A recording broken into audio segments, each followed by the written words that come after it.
Whoops. Uh-oh. Who did? Hey, if it ain't screwed up, it ain't live. That's what Right. you say. It's like, oh, no, Nora says, uh-oh, hot dog. I want my It's man not device back. What? What man device? main device. Main device. He wants his main device back. Oh, okay. You blind. I know you're blind in one eye and can't see out the other. Right. That's all I got to say. Actually, I don't know whether these glasses do me any good on this or not. Well, I mean, they kind of are. Live, Here we but go.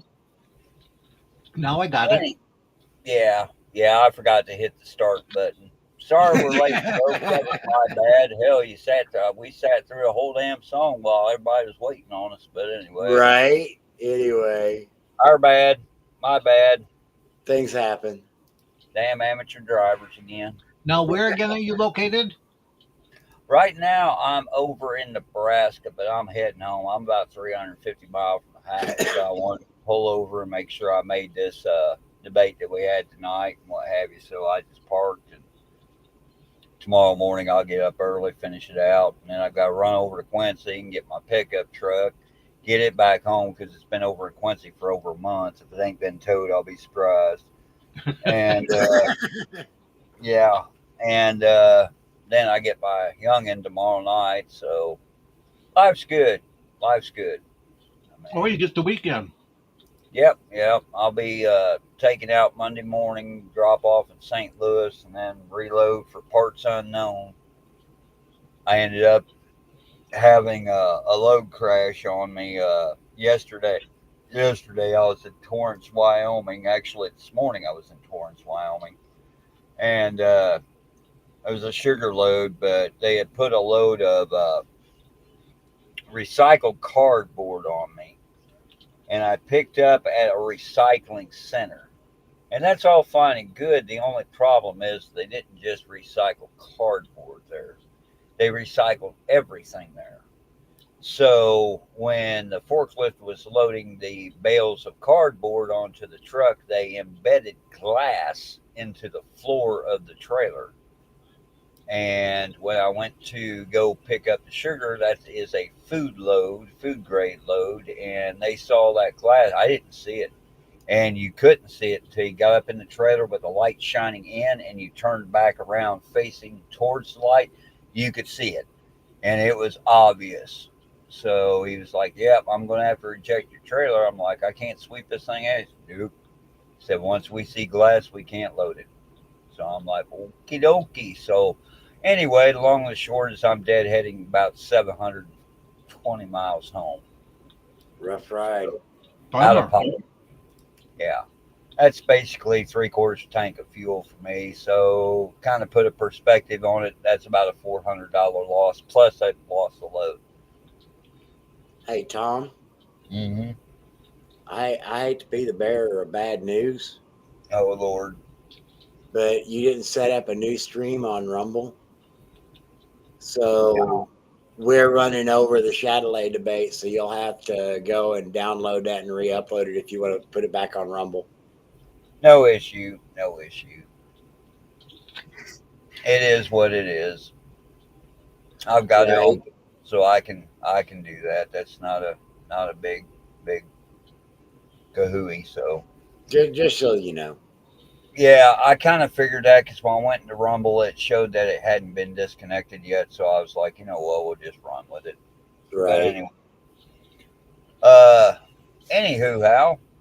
Um, so conspiracy Friday. I don't know how much of conspiracy it is, but we do a lot of talking about science on this stream on Conspiracy Friday. So I figured we would share the big story out today. So Wingnut, you want to go ahead with your end of it? You have one thing pulled up. I've got another one. So Well, I've got a couple of different short videos. okay, Uh, let's see.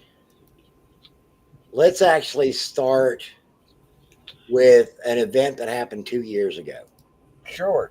and then we'll work up to what's going on tonight in parts of the world. Okay.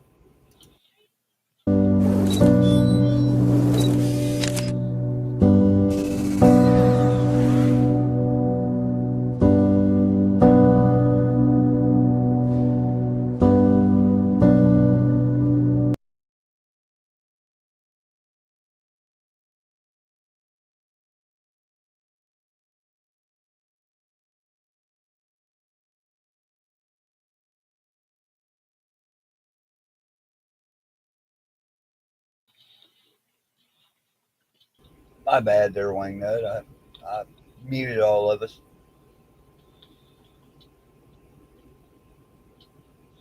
Hello? I had my mic muted. All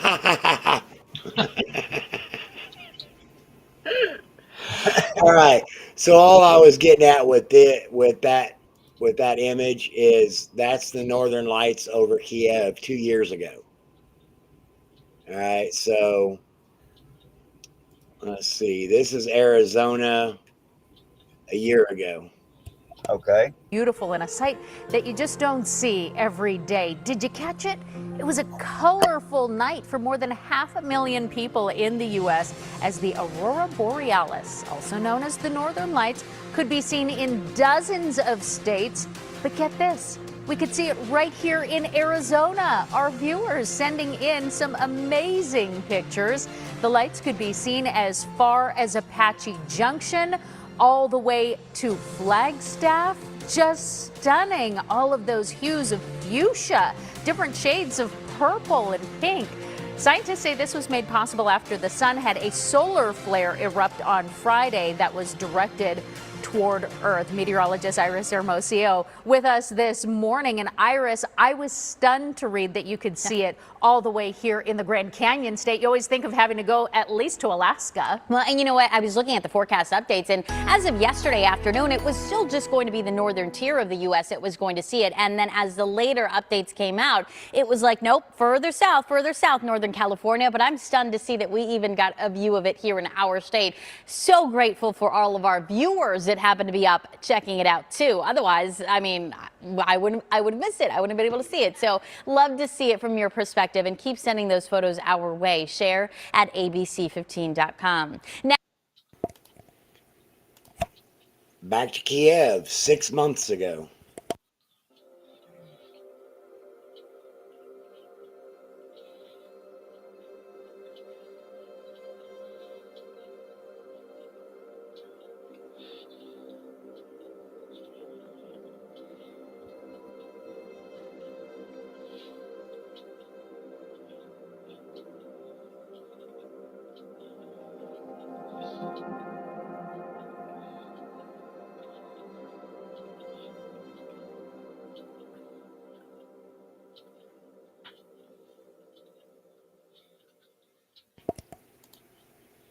And this is what's going on now, apparently. Right, well, the storms are out of here just in time for Mother's Day weekend. We want to wish all of our moms a happy Mother's Day, including our very own meteorologist, Melissa By the way, this is in Georgia. Nord. Happy Mother's Day to you. Thank So you. what's the weekend looking like? You know what? It looks great here. It would really be a Mother's Day treat if you're a little bit further north, because there is an exciting thing happening in the outer atmosphere of Earth overnight tonight. In fact, it's ongoing right now. It's called a geomagnetic storm. You may have heard about this on social media over the last couple of days or in the news, but the Space Weather Prediction Center put out their first G4 geomagnetic storm watch, which is 4 out of category 5 that we've seen since 2005. So beautiful northern lights are ongoing in Europe right now. Overnight tonight, assuming that solar storm holds, we could see some pretty auroras also taking fold over the northern half of the country. There are some maps that show that maybe with a long exposure camera low on the bottom of the horizon, away from light pollution, maybe up to about the Tennessee state line, there could be some northern lights visible. But if you're trying to look for them with the naked eye here in the metro, it's just not going to happen. But that's something that is happening in our outer atmosphere during the overnight tonight.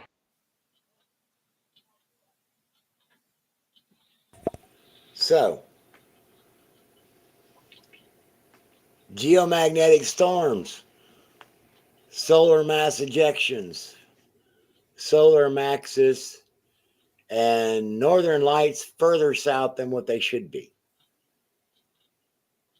And it is historically proven through records, both archaeological and recorded history, that there's a pattern between global warming or warmer periods on Earth and solar maxis events. So I'm just going to let the science speak for itself. So what you got, Tom? Besides being muted. Mute gate. Right. I've got a kitty running across my table trying to knock everything off, and yeah. Anyway, yeah, just basically the same. Severe geomagnetic storm forecast to hit Earth as early as today. Power grid blackouts, internet outages, and supercharged northern light possible. And yeah, that is a pretty good solar flare, showing it right there. Well, I heard there was supposed to be like 6 solar flares coming out this time. Well, let's see what they say. A G4 severe geomagnetic storm is forecast to impact Earth later today, according to the National Oceanic and Atmospheric Administration. This marks the first time in nearly 2 decades that officials have warned such an event could occur. NOAA decided to issue a watch for the storm after forecasters observed multiple Earth-directed coronal mass ejections earlier this week. The agency notes these Earth-directed coronal mass ejections could arrive as early as midday Friday, May 10th, 2024, and persist through Sunday, May 12th, 2024, on what they call an unusual event. As the Space Weather Prediction Center notes, coronal mass ejections are large expulsions of plasma and magnetized particles from the sun's corona. They can explode in size as they approach the Earth's surface and cause geomagnetic storms upon arrival. According to the SWPC, Space Watch, in other words, Prediction Center, the particles ejected by the sun cause disruption in Earth's magnetosphere during a geomagnetic storm. The center notes powerful storms can even affect the Earth's ionosphere by adding energy in the form of heat. The heat can increase the density and distribution of density in the upper atmosphere, causing extra drag on satellites in low Earth orbit. Because of this, significant disruption in navigation systems, radio communications, internet outages, and power grid blackouts are all possible. This can potentially affect the daily lives of millions of people around the globe. Space.com reports one flare peaked in the early hours of this morning, May 10th at 2:54 a.m., and triggered either temporary or complete loss of high-frequency radio signals across Asia, Eastern Europe, and Eastern Africa. Officials say a supercharged northern light spectacle is a likely impact from this storm from late Friday and into Saturday. During the storm, auroras are forecast to be visible across the United States, even as far south as Alabama. And that's about as far as I'm going to run with that. But let me throw a scenario out. This was a G4. What if it would have been a G5? That is a complete power loss. We all would have been fried. Yep. And where is our money kept?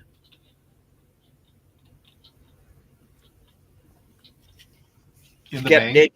It's kept digitally, right? Yeah. So if the internet goes down and let's say that you had CBDCs,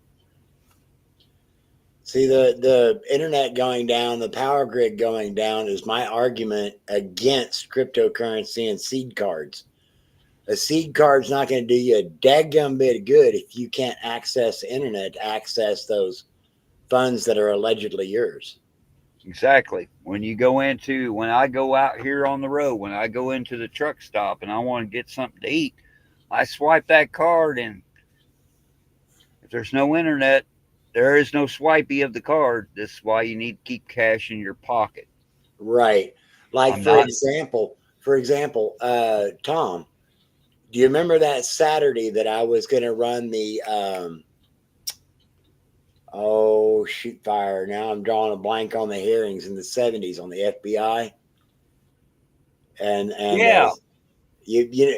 and I was going to run that stuff that Saturday, and all of a sudden the internet went out in my town. And I wasn't thinking about it. I thought it was just residential internet. And then I got to the convenience store and they're like, sorry, cash only. And I'm like, oops, did I do that? Yep. It might have been a coincidence. I'm a small fish, but the timing, I'm just saying. The timing. Right. What was it that we were going to drop that night? We were some type of files. We're going to drop files of something. Yeah, I'm trying to remember the name of the hearings, but that's when they had that FBI agent come in, or that KKK informant for the FBI come in. They had him wear like a mask on his face to try to kind of hide some of his identity, but he was talking about how he had helped the FBI during the civil rights movement and being an agent provocateur. They would tell him, oh, we're not going to be in this neighborhood at this particular time. And then they go and raise Cain and then disappear before the FBI would show back up and then get other people in trouble. Right. God dang it. I wish I could remember. Hang on. Let me look that up.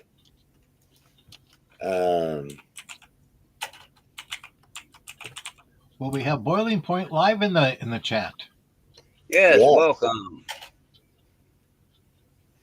They say God is good all the time, and I say all the time, God is good.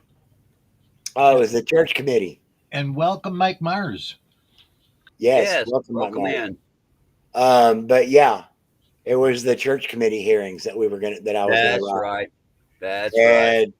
And internets went down. I'm like, well, I could be paranoid about it, or it could just be a coincidence. But then again, I don't believe in coincidence. So, Right. But I'm just a small fish with a big mouth. Well, Boiling Point Live, I'm glad I could help you out with that. But anyway, so that's just one argument that could be held as to why we should not be running with digital money. Amen. That's just a small sample. So, you mind if I shift gears a little bit? Let's do it. Do it. Since What you got? we're kind of flying through conspiracies, let me throw a couple other things out at you. Boeing has been having some issues. They've had two whistleblowers that have came out, and then they've had two whistleblowers that seem to have died suddenly under Unusual circumstances. Well, I hope it wasn't Unusual. the same two. Yeah, it was. Yeah. And Lord. they've had The second one died after after the first one died and before the second one died. There was already a meme running around. If it ain't Boeing, it ain't going. right.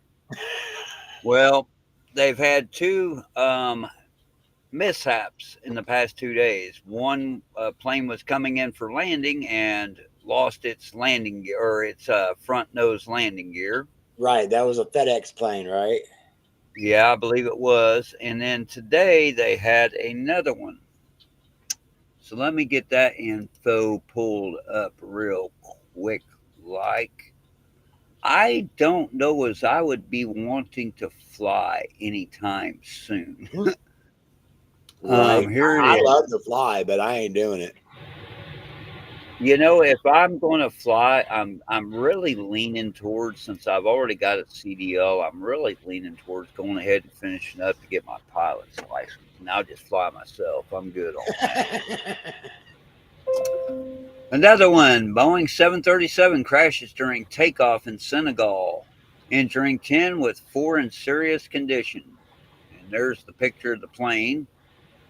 A Boeing 737-300 aircraft suffered a significant accident, during an attempted takeoff at Senegal, Belize. You got me on that last one. International Airport early Thursday, causing serious injuries. Air Senegal flight HC301, operated by Transair, failed to ascend and overran the runway around 1:14 a.m., according to the statement released by the Senegal Ministry of Infrastructure, Land and Air Transport. The flight had been bound for Bamako, Mali, per BBC.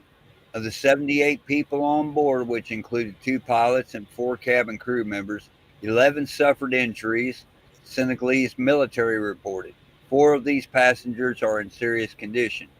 Video circulating online shows the aircraft with serial number 6VAGE lying on the grassy bank with visible damage to the left engine. And here is the video, I guess.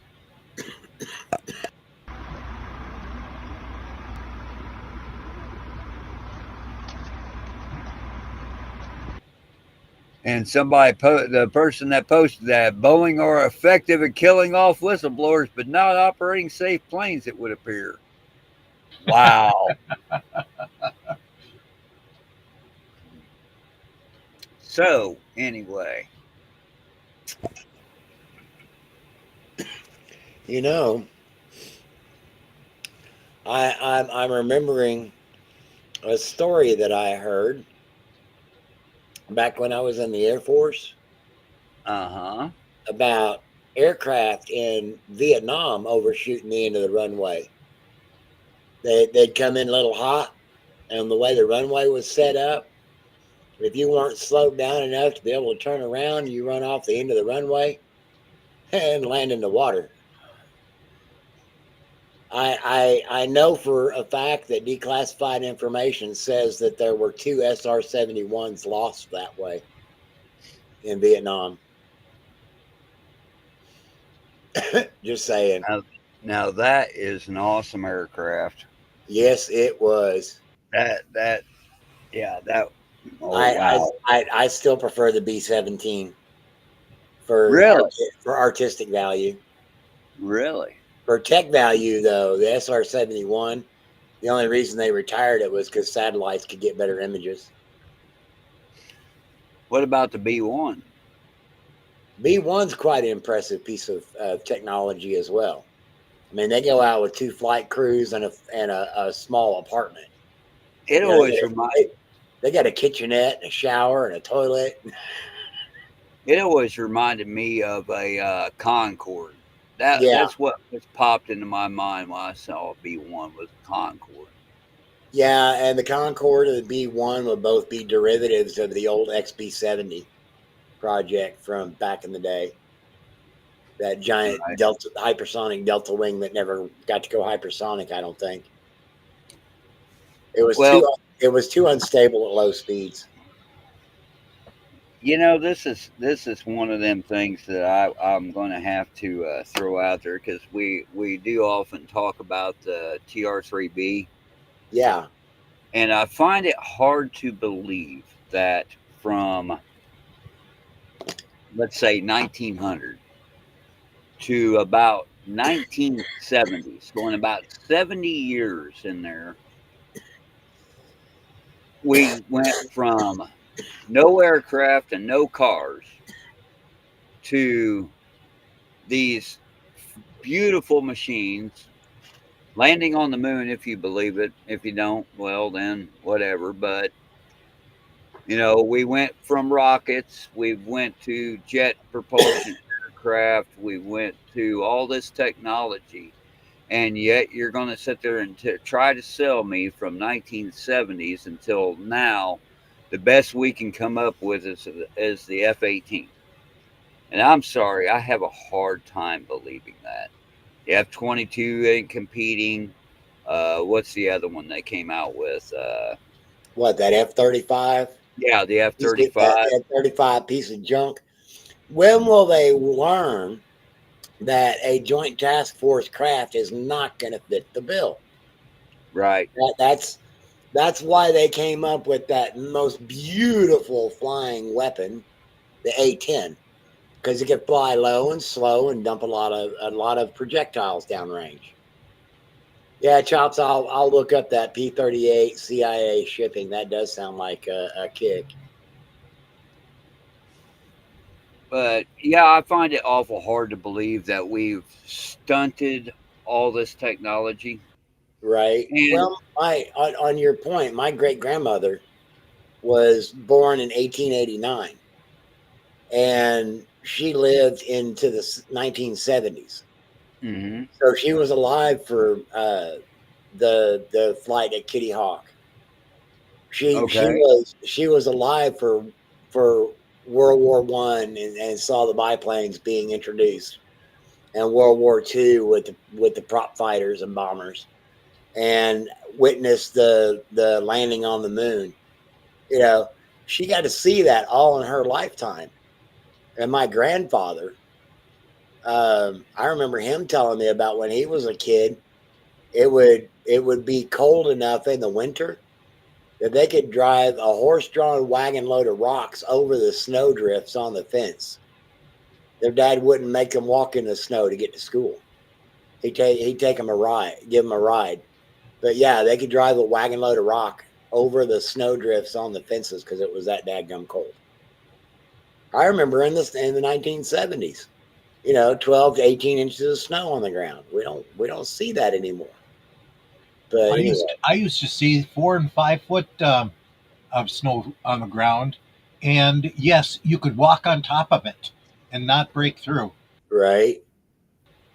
All right. Energy says the Borealis is beautiful, and over there on the eastern seaboard. oh wow, so he's able to But, actually see it, right. He's over there in that North Carolina area. Let me go peek outside real quick. See if right? it's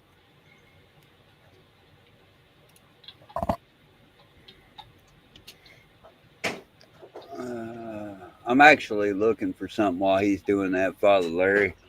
Let's see here.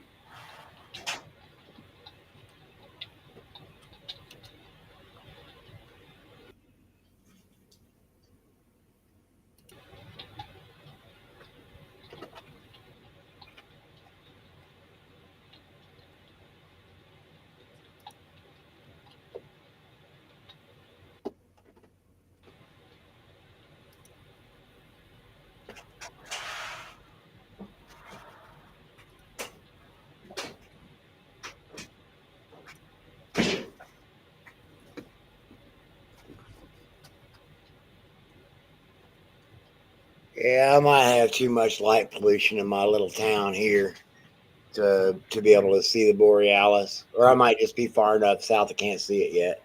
Did Tom go out to see the Borealis? No, I was just peeking around my seat to see if I could see it. Oh, I was just to say I should look out the window. I've got too much.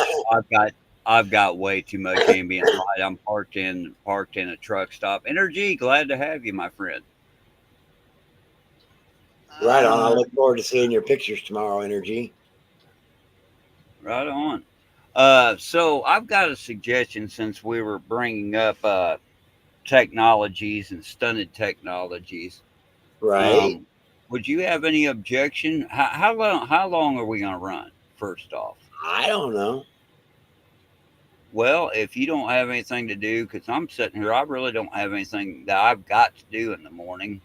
I'll Same play up here. that I'll play up that Y-Files episode of Hidden Technologies. Oh yeah, let's do that. Well, that sounds Okay. All righty. So here we go. This one here was probably, just to preface this, if you haven't seen this episode yet, This was probably the biggest step out that I have seen him do, and calling out of the government. And honestly, I was really surprised that he went as far as what he did. But I hope everybody enjoys the episode. Gentlemen, I am going to go ahead and mute all of us out so we can go full screen on this. And we will see you on the other side of this. Sounds good.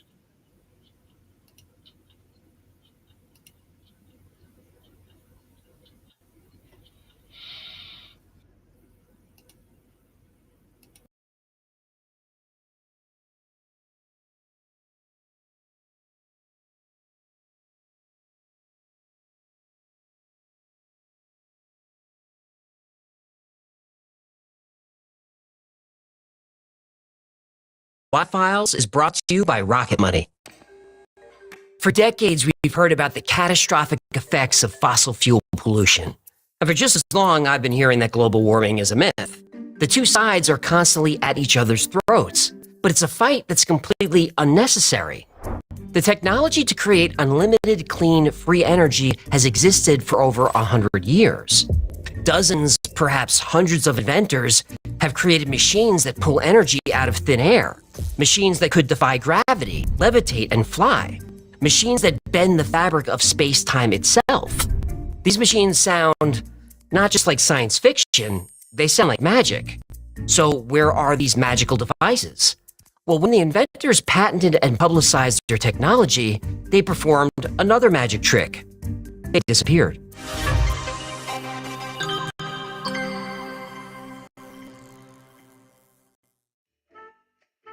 I'm not sure this was such a good idea. Human, I gotta use the company credit card again. It's an emergency. But no, hello, how are you? Oh, I'm sorry. How rude of me. Hello, human. How are you? Are you having a good day today? Well, I was until you... Company credit card. No, stat, toot sweet. Why do you need my credit card? The last time you used it, beaver lotion showed up on my statement. That was a hard conversation with the wife. Well, excuse me, the Beaver Brothers like their fur to be shiny and luxurious. Anyway, I put all my subscriptions on one credit card, and now I'm maxed out. I need some scratch because I promised Gertie I'd take her to the Sir Humpsalot concert tonight. She loves Baby Got Hump. I don't even want to... How many subscriptions do you have? Well, let's see. I got Thinflix Plus, Blowfish Prime, Camel Humps After Dark. Don't tell Gertie about that one. Yeah, I'm gonna pretend you never said that. The Fish Lake Channel, Coral Wars, and my gym membership. Why are you still paying for those? By the way, I've never even seen you go to the gym. Yeah, but I'm gonna start bulking up. Gertie loves herself a little beefcake. Okay, you've got way too many subscriptions. Rocket Money can help you with that. Oh my goodness! Did you just moonwalk your way into today's sponsor? I sure did. Rocket Money is a personal finance app that helps you cancel subscriptions, lower bills, and manage your money better. It safely and securely identifies recurring charges so you can cancel those old subscriptions that you don't use anymore. And even if you don't cancel, you might be paying too much. Just upload a photo of your bill, and in a few clicks, Rocket Money will negotiate your bills for you. Anything from internet service to cable to phone bills. Well, this is exactly what I need. Yup. And I was a Rocket Money customer long before they sponsored this channel. Rocket Money has helped save its customers up to $740 a year with over $500 million in canceled subscriptions. To save more and spend less, go to rocketmoney.com/yfiles or click the link in the description to get started for free and upgrade to premium to unlock even more features. Rocketmoney.com/yfiles to get started for free? That's right. Okay, I'll sign up after I get back from my workout. More plates, more dates, baby. It's a little early for you to be throwing around gym phrases, no? Hey, you got a string hanging from your sleeve there. I do? Oh, sorry, my mistake. That's your, whatever you say, Pee-wee human. That's not funny.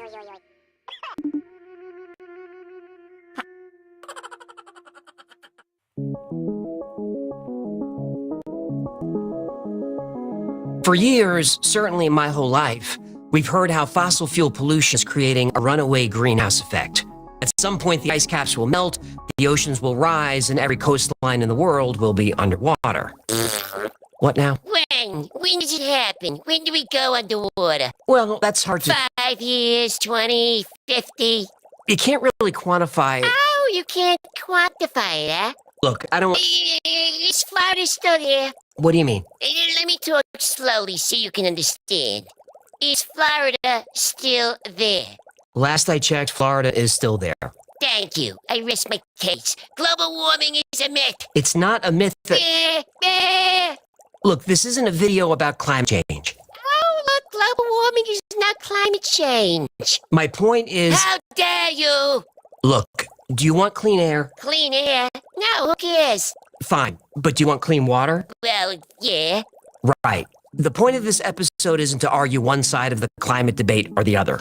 The point of this episode is that debating, arguing, and fighting about it isn't necessary, and hasn't been for over 100 years. Since the 1920s, and perhaps even earlier, scientists have discovered many different ways of making energy less expensive and more efficient. However, in every single case, their technology was suppressed. And in many cases, the inventors died under strange circumstances. Okay, you've got my attention now. Charles Pogue was a Canadian mechanic and car tinkerer. In the early 1930s, he started experimenting with carburetors, trying to improve fuel efficiency.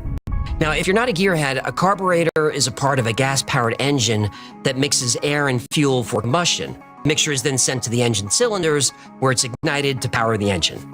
Now, unlike traditional carburetors, which mix air with liquid gasoline, the Pogue carburetor fully vaporized gas before it entered the combustion chamber. This made the engine more efficient, much more efficient. In 1936, Pogue was issued a patent for a high-mileage carburetor. This was his third iteration of the invention, third patent. In early 1936, the Breen Motor Company tested the Pogue carburetor on a Ford V8 coupe. It got 26.2 miles on 1 pint of gasoline. That's almost 220 miles per gallon. Ford tested it. They got 200 miles per gallon. The Pogue carburetor was tested for Canadian Automotive Magazine. They reported 218 miles per gallon. Now, that article created a lot of excitement, but it wasn't good news for Charles Pogue.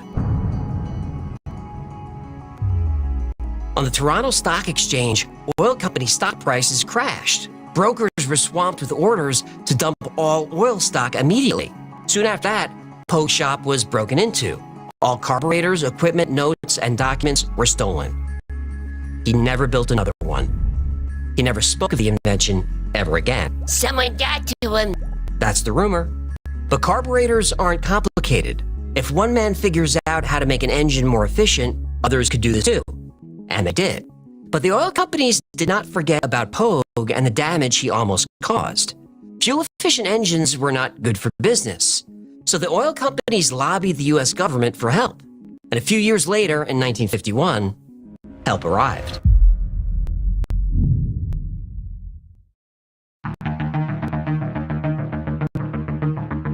The concept of patents can be traced back to ancient times, but the formal patent system that we know today came from Renaissance Europe.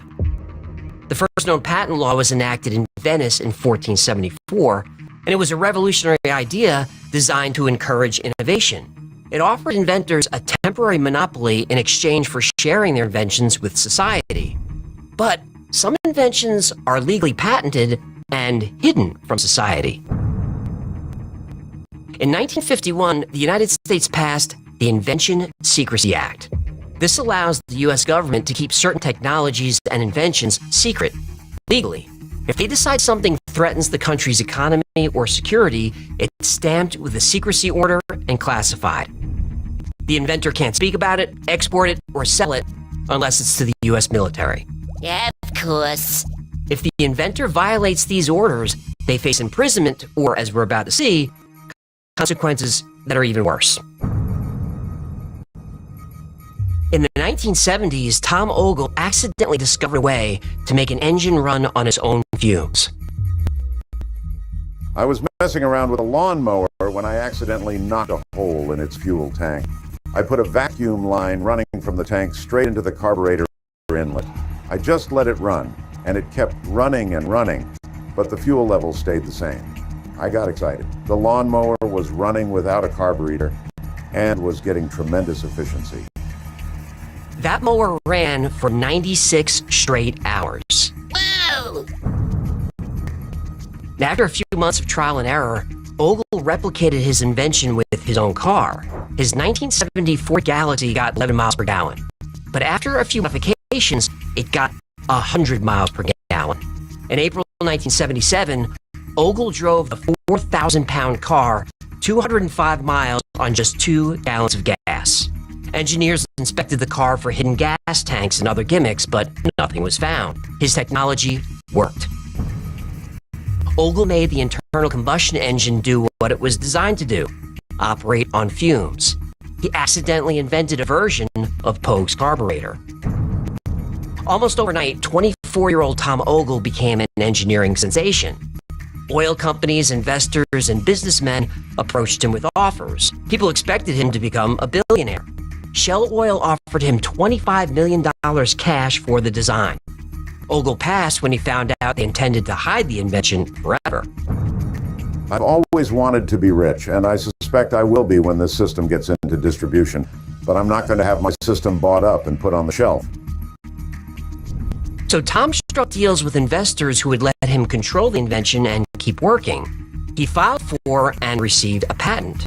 He had attorneys, money, all kinds of resources.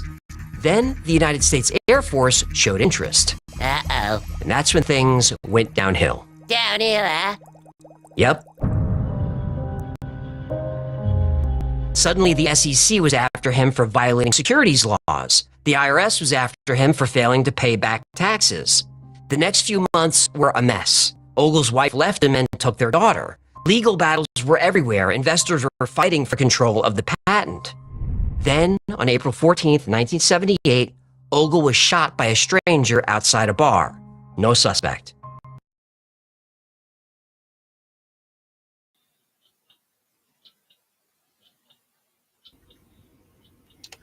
I'm gonna pause for just a minute. I kind of want to know everybody's thought about that. I hope everybody's listening. They push climate change, climate agenda. Oh, we gotta save.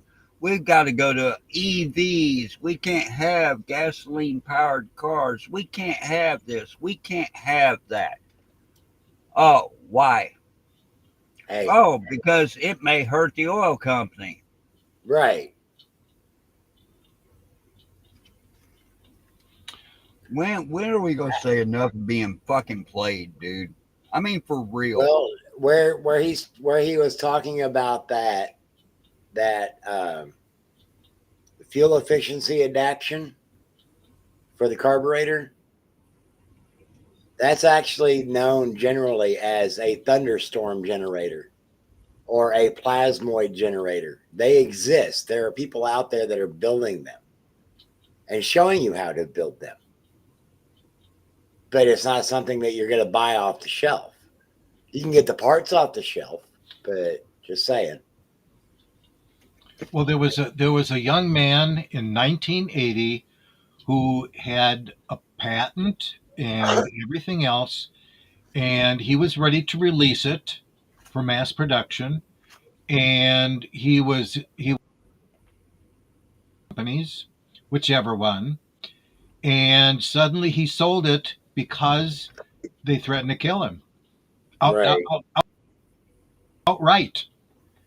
Well, that's why there's actually a movement out here of people that are like trying to recreate old inventions or come up with new ones. Document everything on video and share it with the world, and don't file a patent on it. Put it out there in the public domain in a freeware sort of thing. Quit trying to make yourself rich. Donate it for the betterment of mankind. Right. The love of money is the root of all evil. Yep. I think the Bible says something about that. Yeah, I'm pretty sure it does. Anyway, do y'all have any other thoughts before I go ahead and take off again on this? Not at the moment, other than to say I do have a thunderstorm generator demonstration video that I can share up later. Definitely hang on to that. We'll get into that. I've got it lined up, and I'll line up anything else I see along the way. Good man. Thank you, GI. Hey, that's just what I do, brother. My pleasure. Pastor Shadley in the house. Welcome, sir. But he survived. But not for long. No, not for long. On August 18th, he went to a friend's apartment where he collapsed and died. His death, which involved painkillers and alcohol, was ruled an accidental overdose, though Tom Ogle had no history of drug use. Ogle's friends, family, and attorney claimed this was a cover-up for murder. But the damage was done. Tom Ogle was gone, and his invention, despite the overwhelming evidence that it worked, was conveniently forgotten. Later that year, the U.S. and Saudi Arabia negotiated the United States-Saudi Arabian Joint Commission on Economic Cooperation. They agreed to use U.S. dollars for oil contracts. The petrodollar became the de facto currency of the world that day. It made the U.S. government much more powerful and made oil companies richer than ever.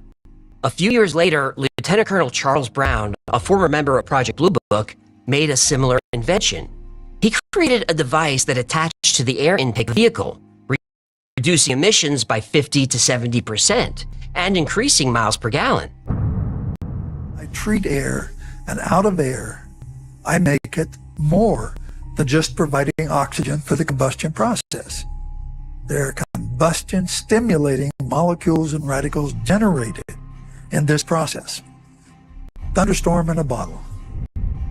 Even though the Colonel's invention reduced emissions and cleaned the air, the EPA shut him down. Environmental Protection Agency is a bit of a dictatorial police agency. They call themselves a protecting agency, but they are a police agency. EPA cannot approve a fuel-saving device. They put out reams of documentation stating that something will not work. Soon after, he received bomb threats. His lab was vandalized and everything was stolen. He lost his life savings and his work was stopped. Like Charles Pogue and Tom Ogle, Colonel Brown took his technology to his grave. These inventions still used gasoline and oil. They didn't necessarily threaten the fossil fuel industry, yet the government or someone still shut them down. So you can only imagine what happens when you invent a car that doesn't need gas at all.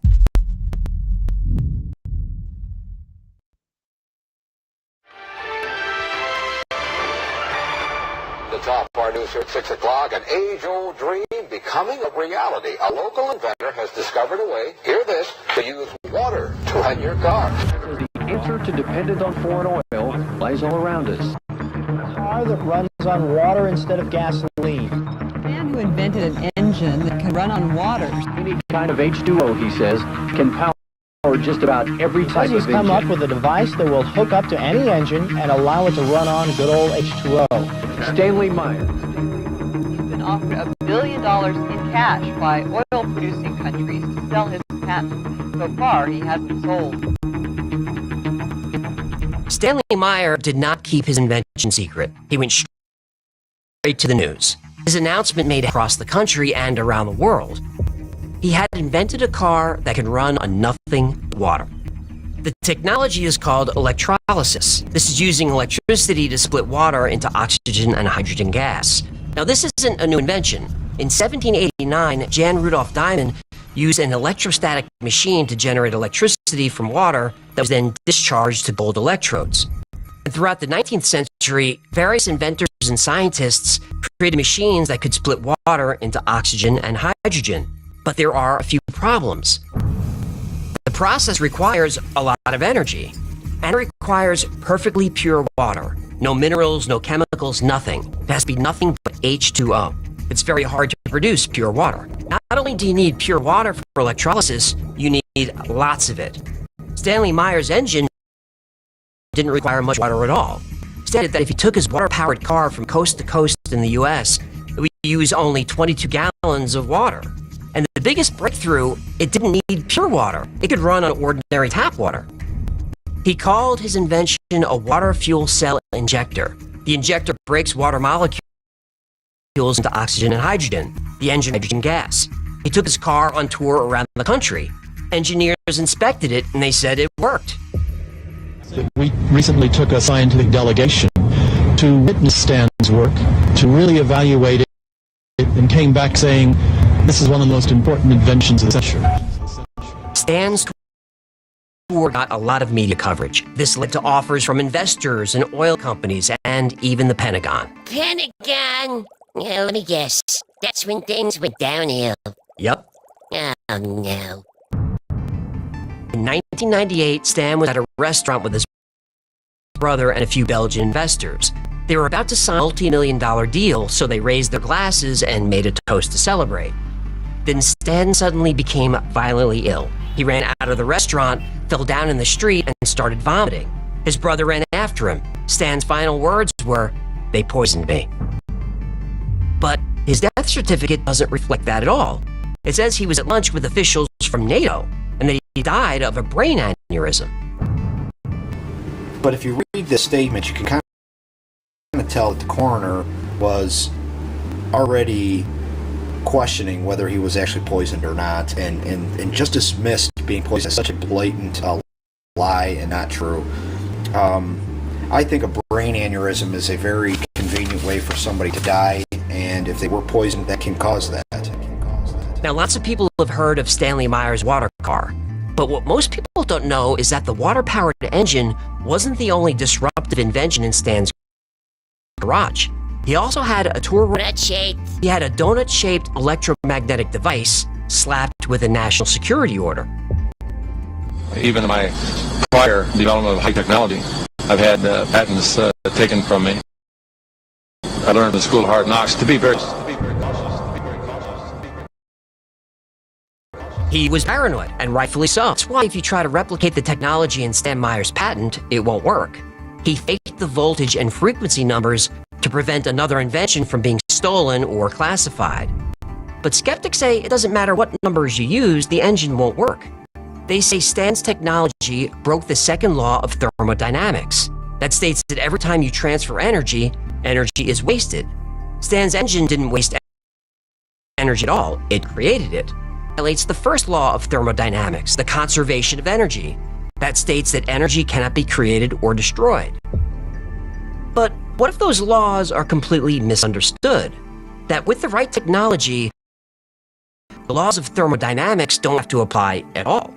Mainstream science doesn't like that idea. Mainstream science can go pound.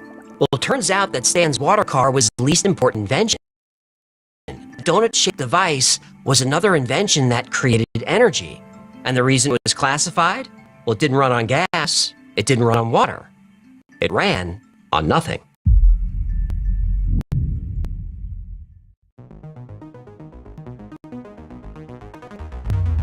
The vacuum of space is supposed to be empty, and at the temperature of absolute zero, it should be perfectly still. But quantum physicists discovered that empty space is not empty or still at all. Is that so-called empty space isn't really empty at all. It's actually full of energy. So instead of being like kind of a quiet, empty lake, it's more like the froth at the base of a water fountain. Now, we've all been taught that in an atom, electrons orbit the nucleus like planets orbit the sun. And in a vacuum with no resistance, the orbits of electrons should be predictable, but they're not. In 1955, Willis Lamb won the Nobel discovering what's become known as the Lamb shift. In simple terms, Lamb discovered that electrons and hydrogen atoms were being disturbed by something. He discovered complex interactions between the electron and the vacuum of space itself.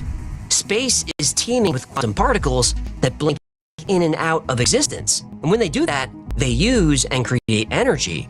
A lot of it. Well, when you go to look at the numbers, you find out that there's enough energy in the volume of a coffee cup to say, evaporate all the world's oceans if you could get it all up. enough energy to boil and evaporate all the oceans on Earth from a coffee cup of empty space. This energy is called zero-point energy. And it's generated from the zero-point field. Nikola Tesla, Nikolai Kozyrev, and other scientists called this field the ether. The ether is a field in which everything exists, but it exists in a dimension that our brains can't perceive. Particles blinking in and out of existence have to be coming from and going somewhere. That place is the ether, the base layer of reality. But even though we can't see it, this layer can be disrupted with electromagnetism. Tesla famously said, if you want to find the secrets of the universe, think in terms of energy, frequency, and vibration. He tried to harness energy from the zero-point field using the tower he built on Long Island. Tesla link below. Now, Tesla's Wardenclyffe Tower tapped into this endless supply of energy. The tower was considered an over-unity device. An over-unity is when something gives out more energy than is put in. Mainstream science claims this is impossible because it breaks the second law of thermodynamics. For over 100 years, scientists and inventors have proved that claim wrong. Zero-point energy devices also violate the concept that energy can't be created or destroyed. But those inventors don't claim to be creating energy from nothing. They're tapping into the energy that already exists everywhere all around us. In the 1970s, Howard Johnson created the magnetron motor. It used hydrogen, magnet, light rays, and fusion to create. Now, according to practical physics, his invention was impossible. But here's the thing. His motor worked, and he proved it over and over again. Still, he was denied a patent. The dilemma facing Johnson is not really his dilemma, but rather that of other scientists who have observed his prototypes. The devices obviously do work, but the textbooks say they shouldn't.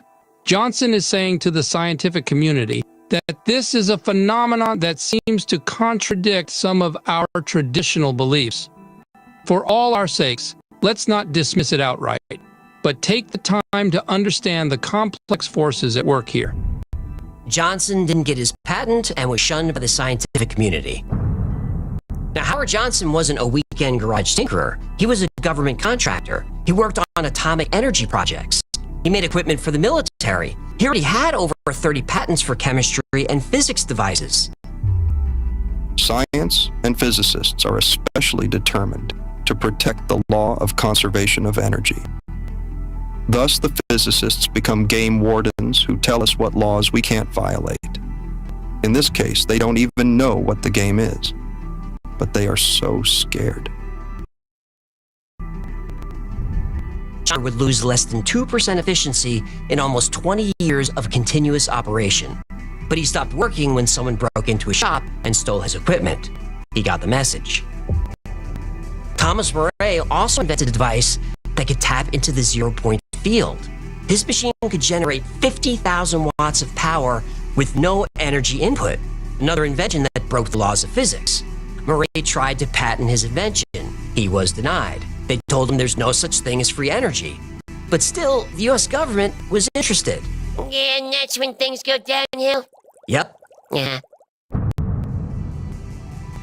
His lab was vandalized and robbed. He and his family survived multiple assassination attempts. It got so bad, he bulletproofed his own car. Now, despite the ongoing threats, Murray publicly demonstrated the success of his machine in 1940. It continuously produced an output of 250,000 volts with no input. Well, that was the last straw. The next day, someone broke into his lab and attacked him.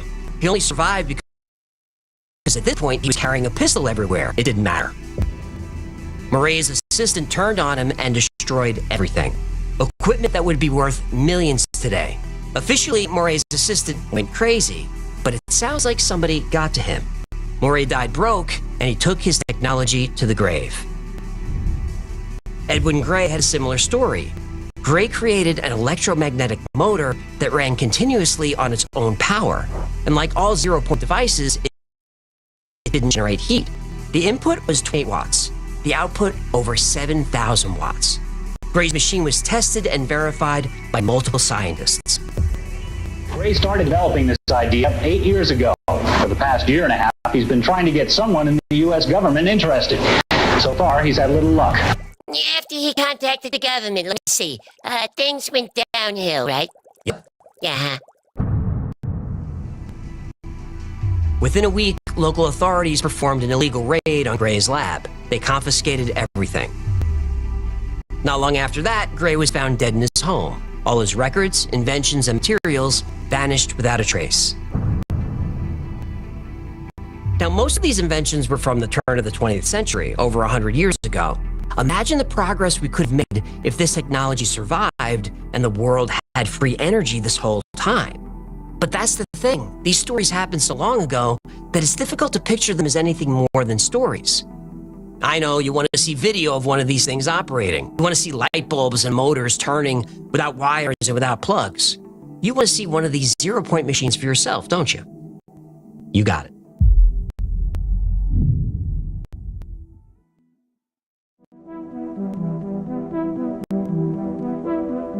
Floyd Sweet was nicknamed Sparky because he was fascinated with electricity. He dreamed of a device that could take energy from the vacuum of space. So after retiring in the 1980s, he made one. He called it a vacuum triode amplifier, or VTA. So we have a 120 volt fan.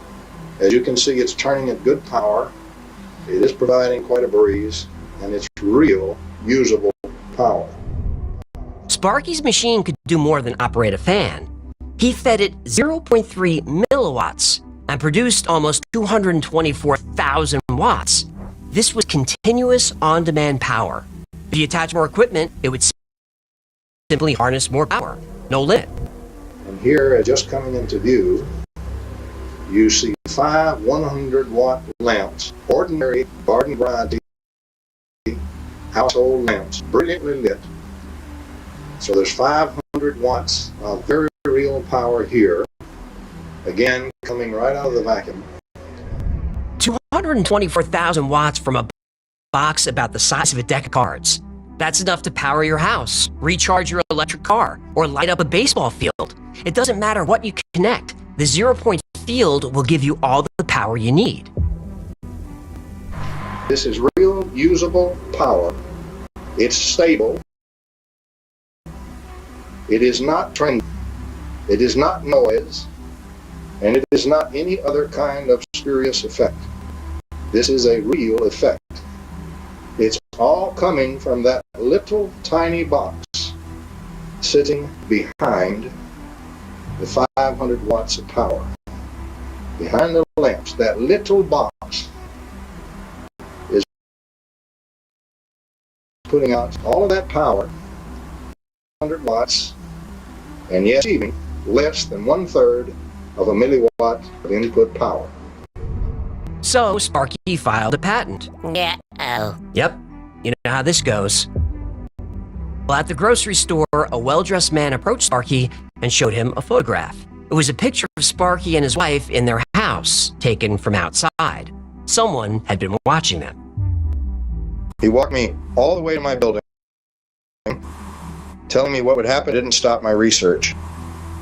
How they took that picture through my window, I'll never know. Sparky reported the incident to the FBI. Oh, that's like the hens calling the wolf for help. It was. Things got worse. Sparky and his wife started getting harassed. Their phone rang hundreds of times a day from payphones all over the country. The call stopped when someone broke into Sparky's lab and stole his notes. Then, one night, 2 men stopped by to speak to Sparky and his wife. The men left, and about an hour later, Sparky collapsed.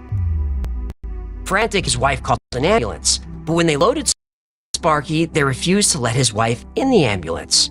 20 minutes later, she got a call. Sparky was dead. Heart attack. Less than 24 hours later, a few black vans showed up at the house. The FBI confiscated all Sparky's equipment and research, and that's the last we've heard about it. But Sparky's VTA did more than create unlimited power. It could levitate. A retired Army officer and nuclear physicist named Tom Bearden met with Sparky. He was intrigued by the VTA's potential. Bearden asked Sparky to do an anti-gravity experiment with it, and it worked. The VTA weighed about 6 pounds. They reduced the weight of it by 90%. According to Bearden's theory, gravity can become a pushing force rather than a pulling force, and that's exactly what the VTA did. Zero-point energy, anti-gravity. Now, if this sounds like UFO technology, that's because it is. Richard Doty says zero-point energy devices have been recovered from UFOs, and they operate a lot like Sparky's VTA. What this was an energy device that used zero-point energy. That's what they referred to as zero-point energy. And it was connected in such a manner that this device could power, from a very small flashlight or a very small watch up to a city. And the power was determined by what the demand on it was. And so each craft had one of these. Anti-gravity technology is another reality that's been suppressed for years. And researching anti-gravity, even for the US government, is very, very dangerous.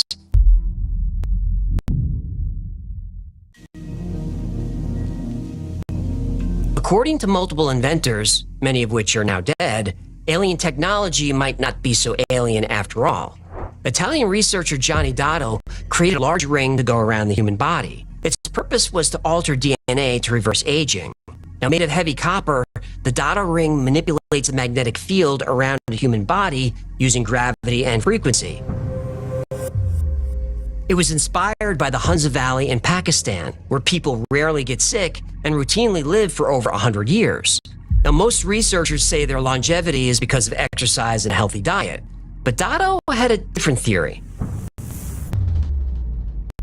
He said the extreme heat from the valley and the cold from the nearby glacier created a magnetic anomaly in the area. This protects DNA and slows the aging process.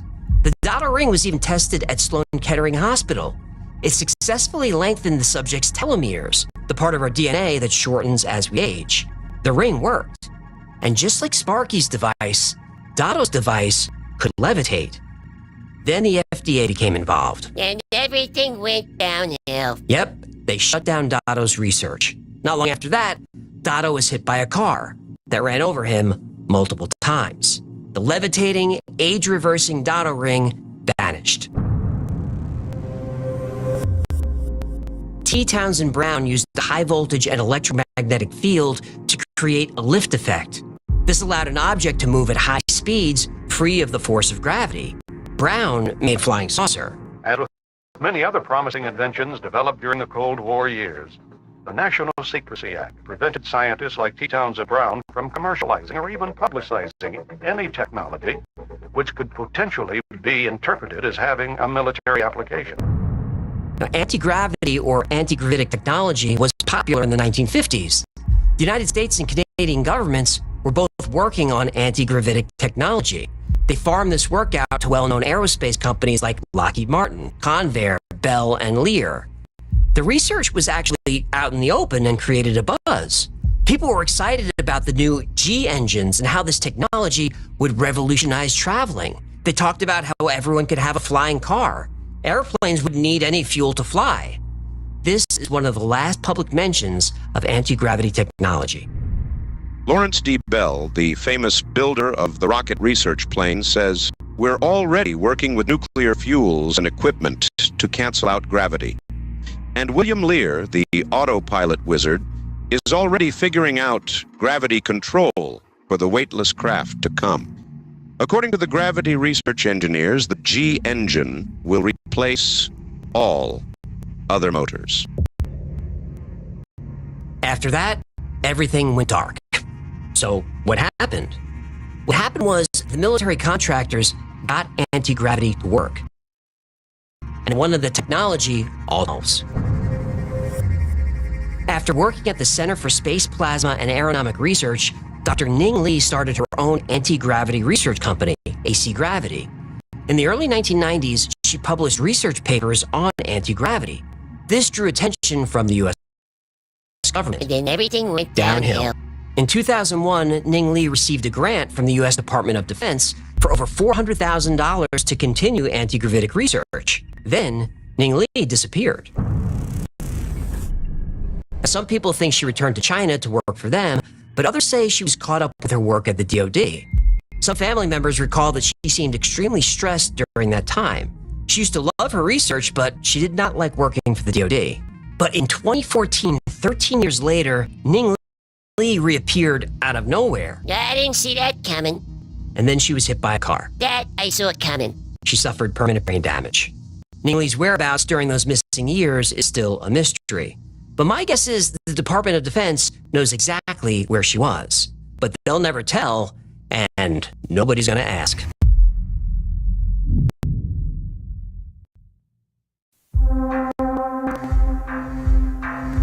Free, clean, unlimited energy, anti-gravity, science fiction technology that some people claim is real. But is it? Well, search Google and Wikipedia, and they'll list most of these inventors as charlatans and frauds. Of course, that's what they say. They're in the pocket of the shadow government. I can't argue with that. So let's go through a few. Stan Meyer, the man who invented the water-powered car, receives a lot of scrutiny, probably because his story is so well known. Now, despite his claim of being poisoned, doctors said his cause of death was a brain aneurysm. Now, some poisons can cause an aneurysm, but his toxicology report showed no poison. Fake report. Well, his family thought so. Moray, Gray, Sparky, Ogle, and Johnson, they all had patented inventions that garnered the attention of powerful people, and they were all victims of violence. Some of them were no-name backyard inventors who happened to be good at electronics, but many were engineers or physicists with impressive credentials, and there's a lot of evidence to support their stories. Honestly, I covered just the most well-known inventors. There are many, many more. And most of them also died under mysterious circumstances. And in almost every case, their technology was seized and classified. Now, despite the evidence of these inventions working and the quantum physics, there's a tremendous amount of pushback about zero-point or alternate energy. Why? Mainstream academia, elected officials, and even the media say free energy is impossible. Any scientist who claims otherwise is attacked, sometimes professionally, but sometimes they're attacked physically. Why? Money and power. I was asking rhetorically, but yes, money and power. When Dr. Tom Valone was working at the U.S. Patent Office, he came across inventions that could solve our energy and pollution problems. Inventions that could literally change the world and accelerate the progress of humanity. He became frustrated when he saw invention after invention slapped with the secrecy order. Patent sequestering, which is actually called secretizing. Public needs to know at least that every major military agency has a representative at the patent office. And when Valone blew the whistle, they fired him. Just fired? I'm surprised this guy didn't get whacked. Oh yeah, he better be watching his back. Patent Office in its current approach is it's actually breaking the law. It's trying to make happy the physicists who are with American Physical Society to keep them in power with their ideas, you might say, and withhold from public use good inventions that could solve our problems, like the energy crisis. For over 100 years, these technologies have been suppressed, keeping society in a state of complacency, poverty, and pollution.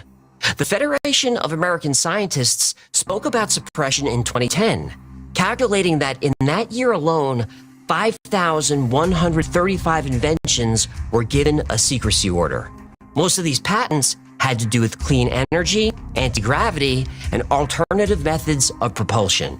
Over 5,000 in 1 year. So how many in 10 years? How many in 100? What technology is being hidden from us?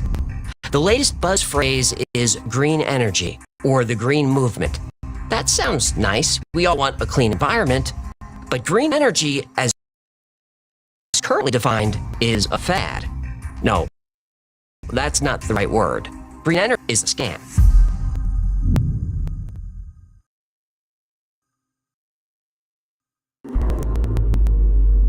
Press thousands, maybe tens of thousands of inventions that could clean our planet and provide free energy for everyone on Earth. For money and power. Yep. There are literally hundreds of trillions of dollars at stake. So next time you're arguing with a friend or family member about climate change, remember the energy industry and the United States government want you to hate each other. Don't play into their hands. A declassified document made in the 1970s lists categories of inventions that are considered secret. One of those categories is for energy systems that are more than 70 to 80% efficient, and solar panels that are more than 20% efficient. If you patent an efficient energy or propulsion device, it gets slapped with a secrecy order. Do you want proof? In 1971, over 50 years ago, someone patented a solar panel that was 20% efficient. It was made secret. You could have had solar panels on your house for years, but you never knew they existed. Solar panels are only slightly better than 20% efficient. Imagine how much they could have improved if the technology had not been hidden for 40 years. So what about green energy? It's a scam. Green energy is not designed to do anything but line the pockets of politicians and the CEOs of the green energy companies that get billions of dollars of your money in the form of subsidies to research things like solar panels and wind farms. And by the way, solar panels only last about 15 to 20 years. Then they go into a landfill to decay, and that material is toxic. Solar panels also produce tons of toxic waste. But even if we reduce this waste during manufacturing, solar panels eventually stop working, especially if they're poorly made in China. And when their lifespan is over, they leave behind toxic trash. Then it seeps into our water supply. Scam. Wind farms barely produce any power, but they destroy the landscape, kill wildlife, and again, require an enormous amount of fossil fuels to build. Scam. Nuclear energy, great, no pollution. But when the nuclear material is discarded, it stays radioactive and deadly for thousands of years. Scam. Do you think your electric car is protecting the environment? It's actually making it worse. Over 80% of electricity comes from coal, oil, and natural gas. So yeah, your Tesla runs on coal. Scam. The amount of fossil fuels used to extract the raw materials to build electric cars causes a lot of pollution. And the lithium batteries that power them? Lithium mines are awful for the environment. Not to mention most of the extraction of these materials is done with slave labor in terrible working conditions. Scam. Now, don't get defensive. The technology to fix this is there and has been for 100 years. So do all these patents just sit on a shelf gathering dust, never to see the light of day? Oh no.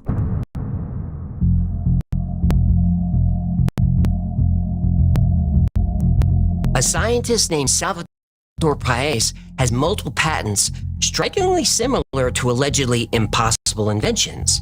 He's patented devices that use electromagnetic fields, vibrations, and quantum field fluctuations to manipulate gravity, mass, and energy. He has a patent that allows for faster than light speed travel. He has a patent that can change the course of asteroids through a magnetic field.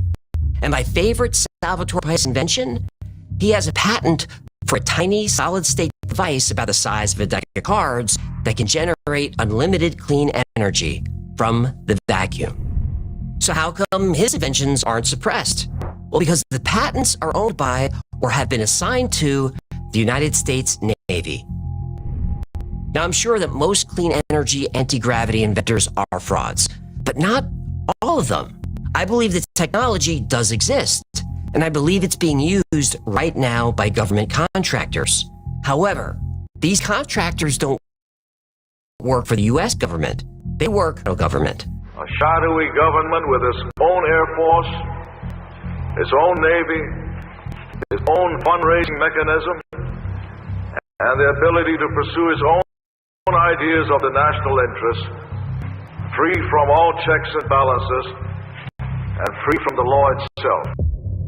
We have the technology to eliminate famine and heal the ecosystem, but that would derail the shadow government's agenda. There is the government, constitutional government of the United States. And then there's this other secret government operation, which has more money, more power, more technology.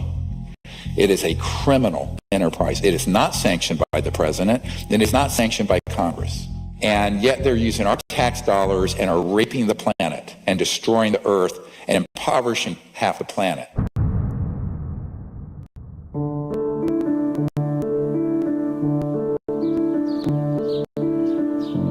We could live in a world of abundance. No more wars for energy. But the shadow government becomes powerless in a world of abundance. They derive their power from scarcity because they control the resources. Resources that could be made completely free if we only had access to suppressed technology. So what's the solution? Elect new leaders? No. Our leaders are controlled by or in fear of the shadow government. They only care about being reelected and getting rich. All of them. And don't go to the media. They're in the pocket of the shadow government, whether they know it or not. So do we repeal the Invention Secrecy Act? Well, that will never happen. Nobody will risk their career voting for it. They'll say some inventions need to be hidden for national security. And whenever you hear that phrase, national security, remember, it's not your security they're protecting, it's theirs. The solution is simple, but it's not one inventors want to hear. If you create a free energy device that you can prove works, do not patent it. Publish your invention anonymously on the internet and make it freely available to everyone. Don't be foolish and think you can use the patent system to become rich. They will not allow it, and most likely, they'll kill you. Instead, share your technology first. You can change the world. I promise the money will be there. So to all you weekend tinkerers and free energy hobbyists, keep tinkering and keep inventing. But most of all, keep quiet.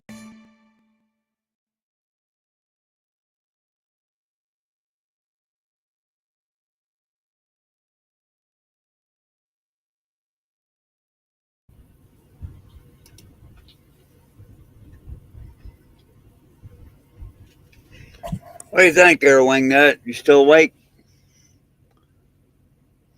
Yeah, I'm still awake. I'm still here. Okie dokie. Thoughts? There's actually a couple of things I could address there. One is that thunderstorm generator, the plasmoid generator. Yes. And then also there was a mention of like the fossil fuel stuff. Yep. You remember me mentioning to you the other day about the Fletcher Prouty interview? Yes, actually I do. Hang on a second. Give me just a moment. I've got that video pulled up. It's about 8 minutes, 10 seconds long. Seconds up. No. Thank you, Chops. I appreciate it. 333 gold pills. Thank you. Thank you. And then just a reminder, all gold pills tonight are going to Father Larry's St. Michael's Veteran Support Center. So anyway, all righty. Go ahead. Oh, I'm sorry. You're waiting on me. Right. Dad Bobbit. It happens. You just fucking fired, man. He's fucking fired.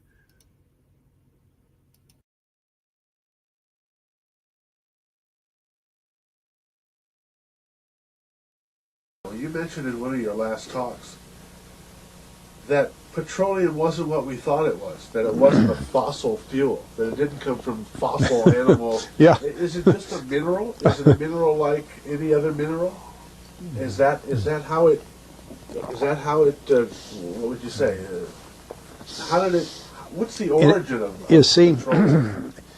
when they first found petroleum, because they were beginning to make motors and needed on axles of wheels on railroad trains and all that sort of thing, and remember trains started in the beginning of the 19th century, then oil went from just a lubricant to a fuel, and it made it valuable.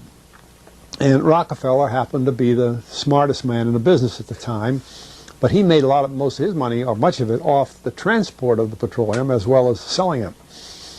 But one thing they realized was, because oil is putting a price on oil is like putting a price on a pail of water. You know, no initial cost. It's in the ground, and in those days they were, some of it almost what you'd call surface mining the oil. They didn't go down deep. So in order to get the price up, they hit on the idea that they would have to make it appear to be scarce. That after we take the next few barrels out, we're probably going to have to close this well. You know, that kind of thing. Well, a very fortuitous event. In 1892, there was a convention in Geneva of scientists to determine what organic substances are. Well, the definition of organic is a substance with hydrogen, oxygen, and carbon. And so it's usually a living substance, a tree.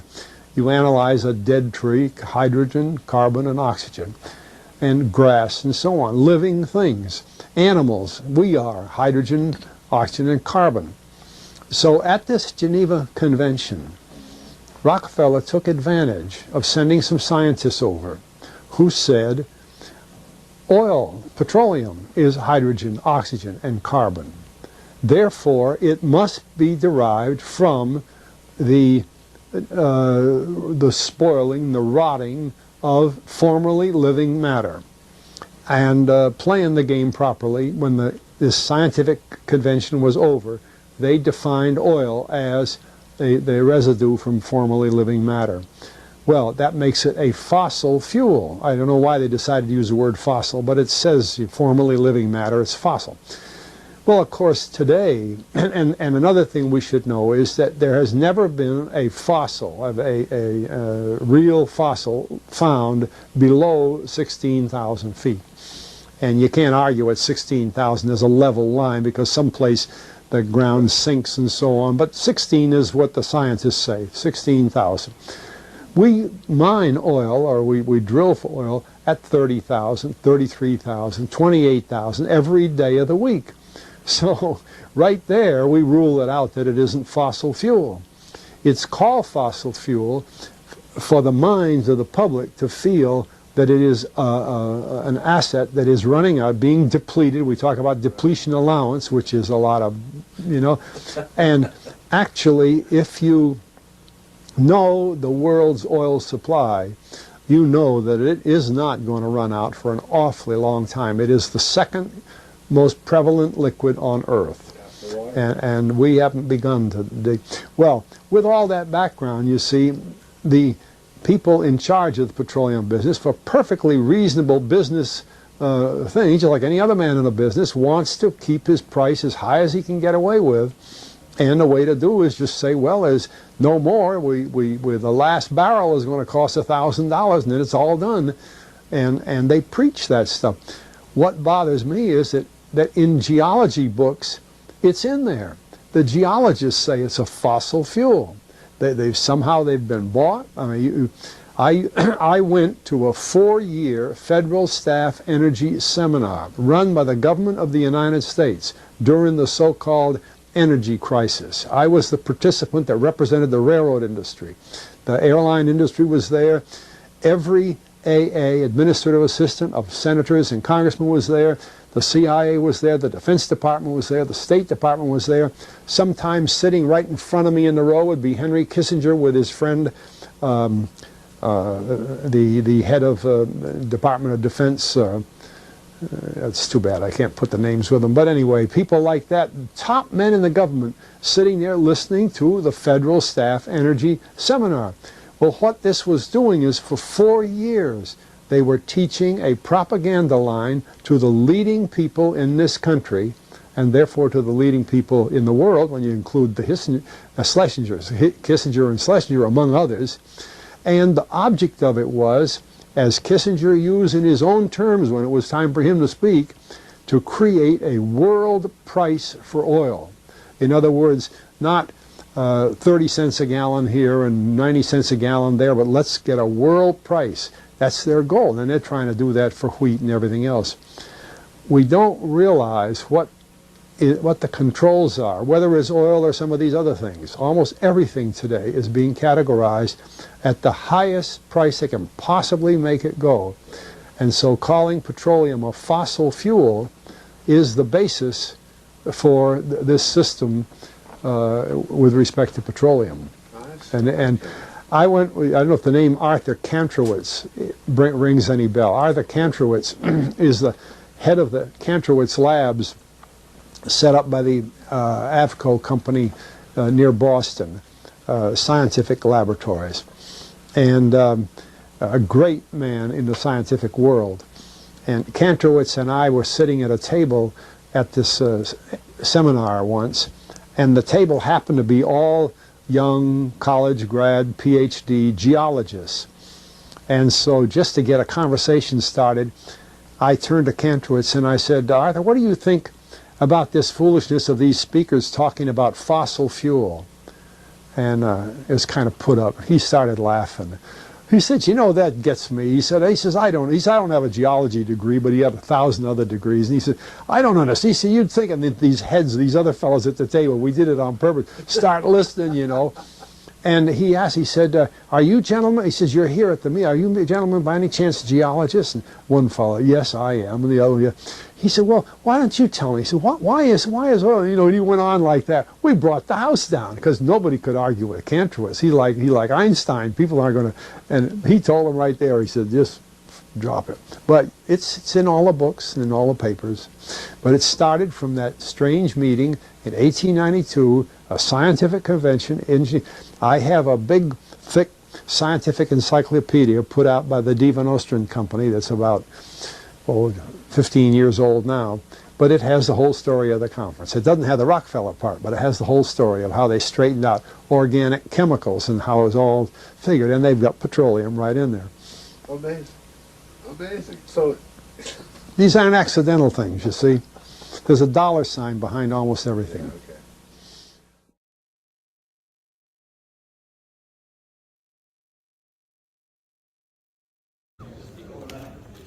So this will be, UV will be going on automatically. That's connected to the generator, so it's generating its own energy to run itself. Das Gerät wird angeschaltet, oben mit der UV-Lampe. Es ist jetzt ein Extremfall, also ich soll Dolmetschen übersetzen und habe gleichzeitig aber meine Ohren zugeschaltet. Das ist jetzt ein Kurs. Okay, I have to read your mouse because I can't. Okay.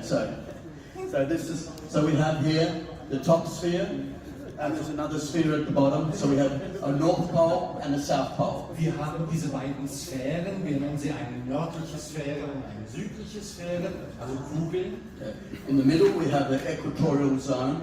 In der Mitte haben wir das äquatoriale Gebiet, which is in the quantum physics is your event horizon.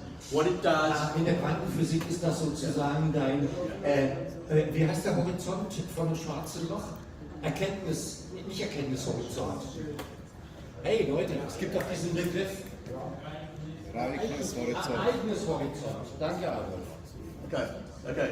So that's turned on, but just shortly. So what you're doing is you have a positive and negative end, a north pole, south pole. Du hast also Nord und Süd. Two tornadoes colliding in the middle. Negativ zwei Wirbel, die in der Mitte aufeinandertreffen. So you have a 0 point equivalent to the Schumann cavity on the Earth. Und du hast dann einen Nullpunkt, der entspricht der Schumann-Frequenz. Where no matter can occur because there's no frequency at that 0 point, and that is the secret of cold fusion. That is the important thing. That is the important thing. Yeah. When it's running. Equal or opposite spin, but at 0 point. Diese beiden entgegenläufigen Drehungen treffen sich an diesem Nullpunkt. And so this ist keine Materie. Okay, so we're ready to go. Do you want to explain the baseline? Okay, we have a baseline here in this room. Is basically 0 carbon dioxide, 0 carbon monoxide, 20.87% oxygen. Das ist die Analyse der Gase. And we have about 1 ppm hydrocarbons, which would be from the fumes coming from the motor, and 0% NOx. That's our baseline where we're starting from. Das ist die Grundlinie, von der aus wir starten. Yeah, and we'll start with load on because the technology works better under load, otherwise it just oscillates. Okay, wir werden auch eine Last an diesen Kreislauf hängen, das ist dieser Heizlüfter. 1, 2, 3, 3, go.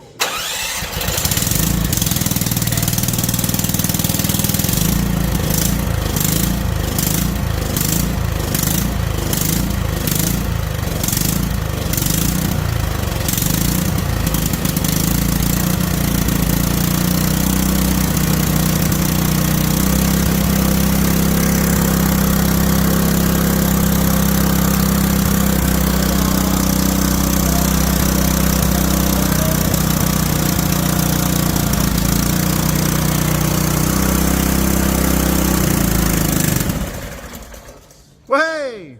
We've got to go.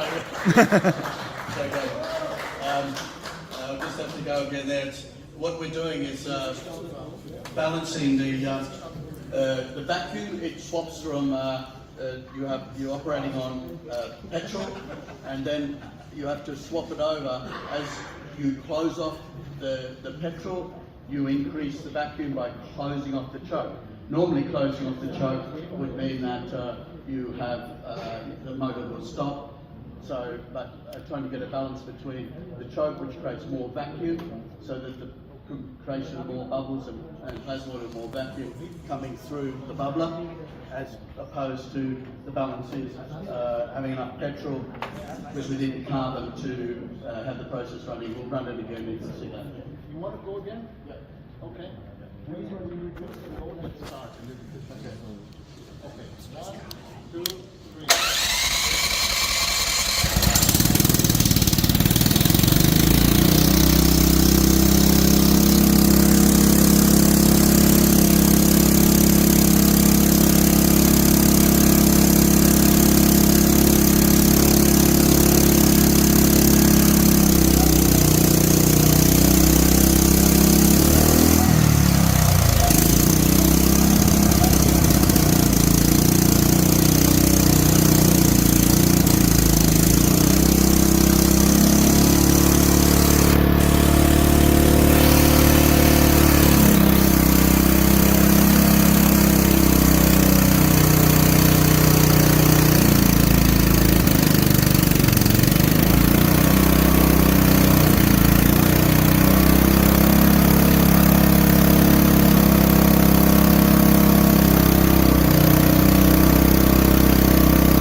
So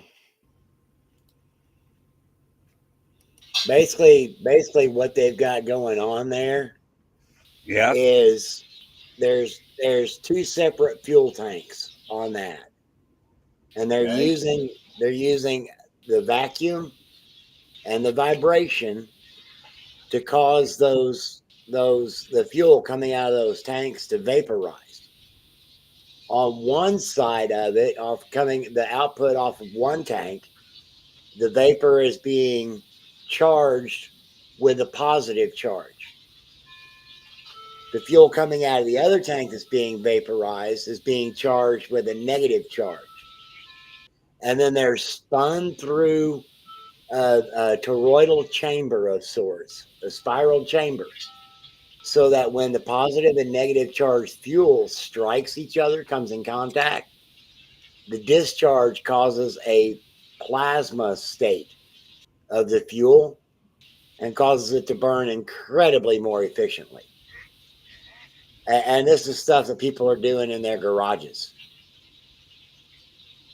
I mean, it's a bit more advanced than hooking up an HHO generator on your vehicle to enhance your fuel efficiency with hydrogen injection into your fuel system. But well, hang on a minute. I'm gonna raise you. What do you think about Fletcher Prouty talking about the reasoning and the evolution behind the term fossil fuel being a mind control thing?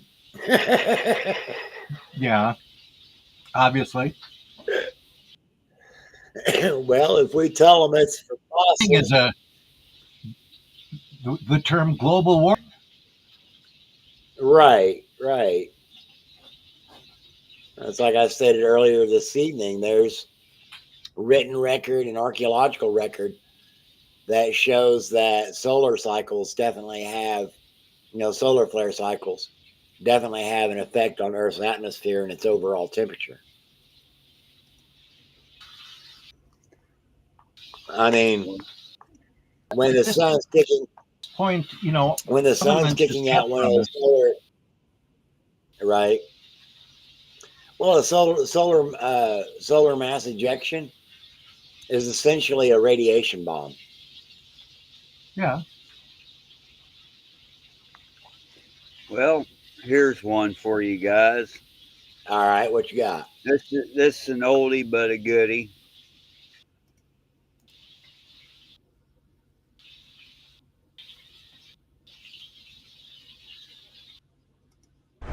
In this episode, more experimentation. You'd recall we have a few of these, which have gotten pretty rusty.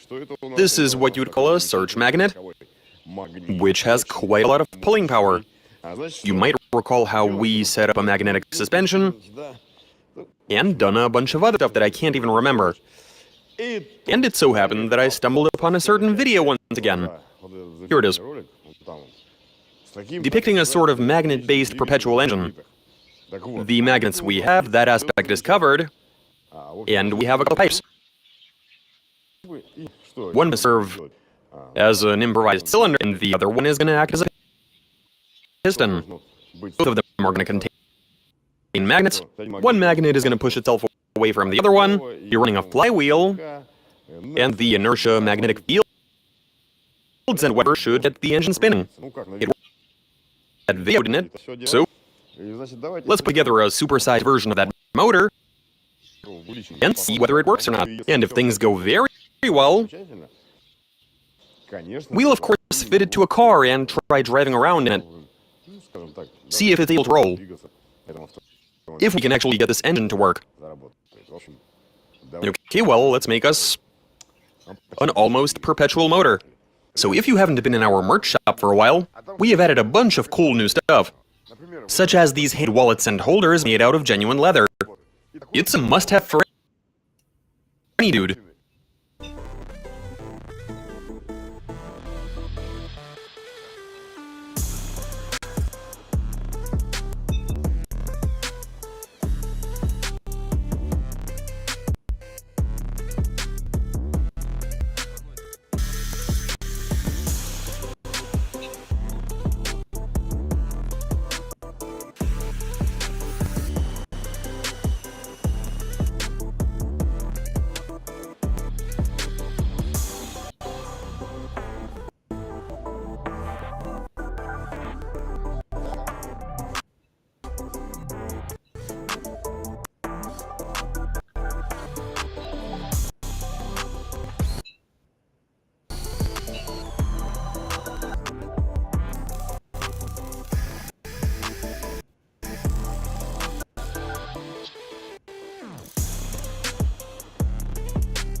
And here it is.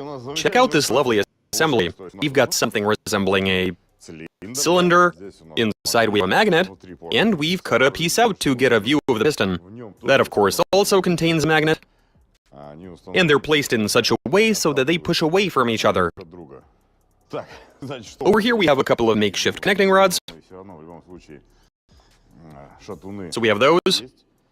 This is supposed to be a crankshaft. Oh, hello.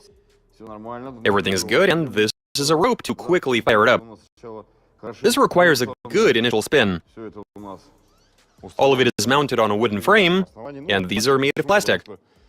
That's to avoid the magnets getting attracted to anything, and to ensure they have enough pull, so that they perform the full 107%, just like on that video we saw where they were working wonders. Let her rip!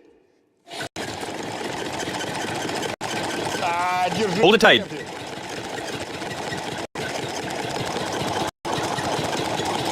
Oh wow! It's a good thing we made the cutout. There was a lot of air being pushed out of there. Tremendous. Okay. The thing works. I have no idea how to shut this off. We can stick a crowbar into it, I guess. Push your foot up against the flywheel. Your foot up against the flywheel. Anyway, so this works. Now we just need to figure out how to shut it off. And with how well this is behaving, we just have to try throwing it into a car. Okay, let's carry on.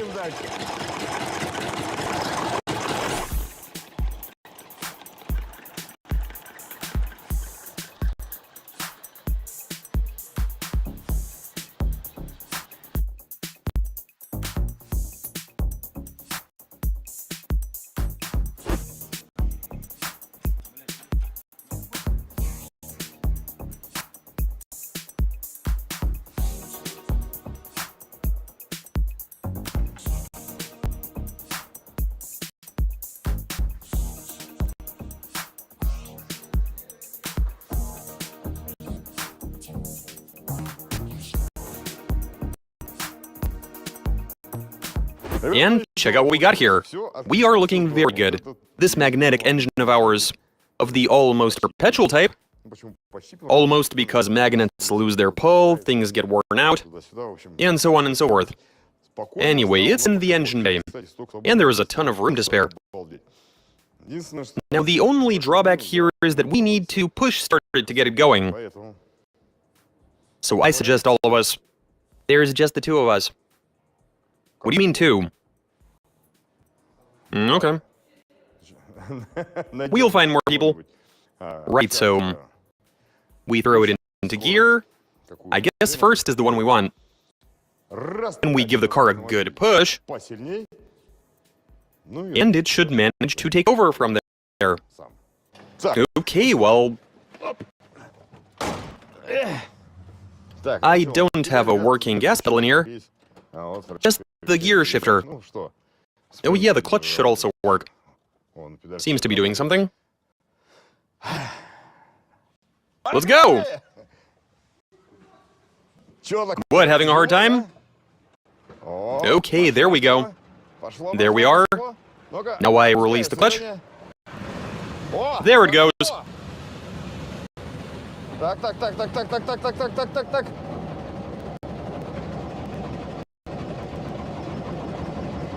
It works.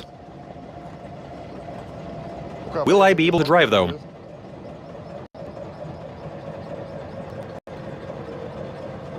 Yeah, it is moving slowly. It's actually moving. Give me a push. The poor thing is barely able to move. It's just two magnets, it's not a lot of power. There we are, I'm riding the clutch, it's slowly crawling. There we are, look at that. It's pulling the car. Slowly but surely it is moving. There you have it. I can even go ahead and step outside. I'm curious to see. It's driving, isn't that something? Okay, it seems to be picking up speed. Holy cow! What a trip! We're not getting in anyone's way, are we? Better not stray too far away. Because the further we drive away, the further we might have to push it. Press the clutch and it should come to a stop. I've got the box in reverse. Come on. As long as it doesn't stall.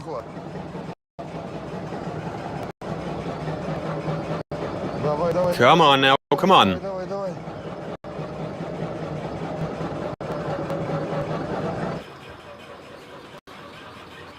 Those are magnets. You guys and your shenanigans. No. Reversing it once again.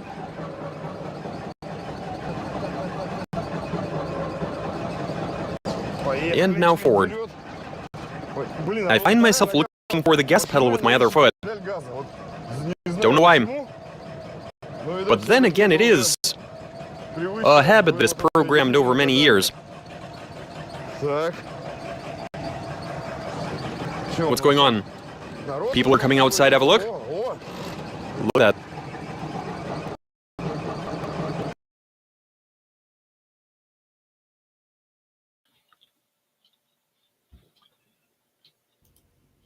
It's so interesting. I remember this video from before, and when you guys started with, when we saw those other magnetic energy type motors, this thing came to mind immediately. Right. Right. Well, Absolutely. I have a couple of videos. I got a short, YouTube short, and then I got about an, let me double check, 8-minute, 20 seconds or 26-second video, world's first practical magnetic engine, original prototype. And that video dropped like 7 years ago. Well, before you share those, let me throw out the idea that I had shared over to you guys. Right. A Volkswagen engine is an aluminum block engine. Aluminum is not magnetic. Right. If a person was inclined, they could actually make, I believe they could take a Volkswagen engine, they could hook that onto an alternator or onto an electric motor generator and could probably produce enough electricity for their home. It's potentially plausible with the right wiring and outputs. Now, on this YouTube short, it plays along with the direction that video that you just shared up goes. But this particular design makes more sense to me as an automotive electrician. You know, Well, it's still using magnets. Yeah, but is it using electromagnets? Well, it is using electromagnetic coils in conjunction with the neodymium magnets. But if you're using your motor output to turn your generator, then you're going to have the power to still be able to use your rotor cap for your firing sequence, so to speak.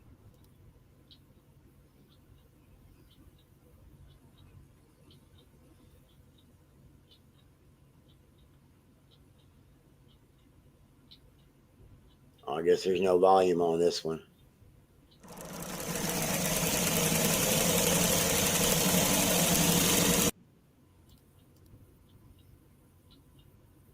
So that's that video. And this one, this actually, if Chops is still in the stream, this will be right up his alley for sure.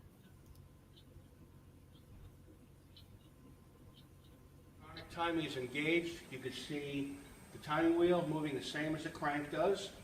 And this will run on her own in 3, 2, 1.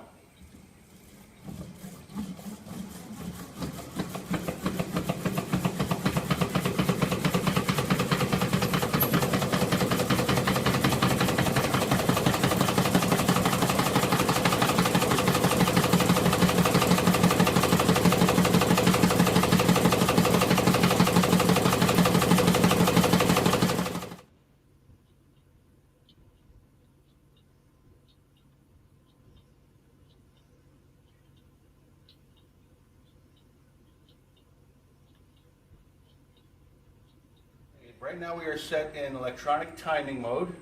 As you can see, the wheels move at the same time. And now with the electronic timing mode, I'm going to show you where our timing tape is. And we are coming around, I'll go around the other way. We'll go around to top dead center, which is right there at my top dead center mark.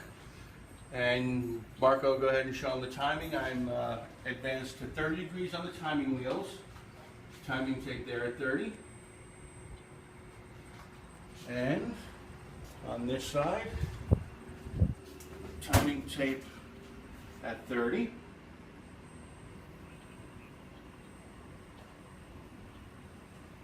All right. Yep. And now, this handle is for demonstration purposes only because as you can see, we are in time. See everything moving at the same time. Now, as a generation 1, we have achieved the miracle of self-starting. It's electronic timing only.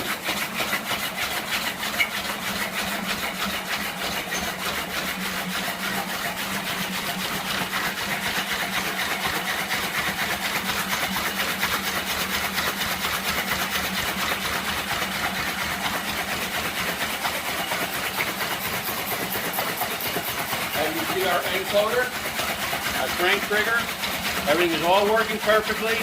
Again, electronic timing, this is tape number 1. And I thank you folks. Have a good day.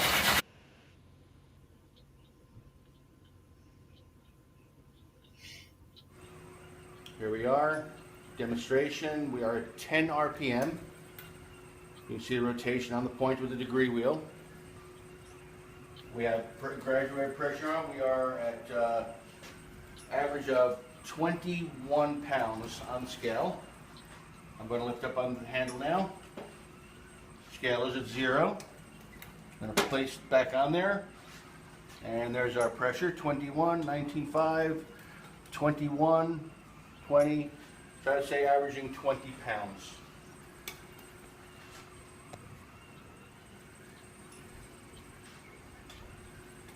And again, we are in mechanical electrical mode. Electrical, we have servo running. We have the sprocket going, but there's no chain. That would hurt very much if there were.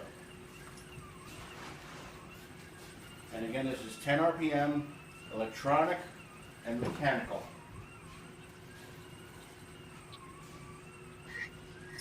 And to verify at the 10 RPM.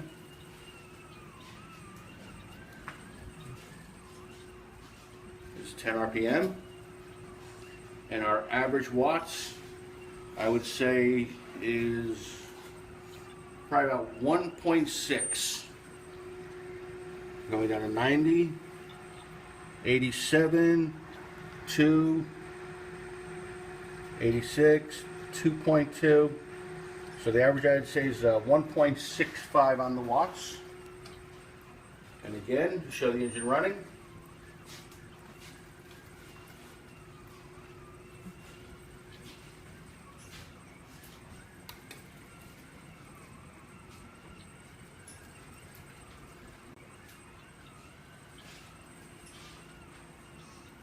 Once you release the load, you see the pistons going.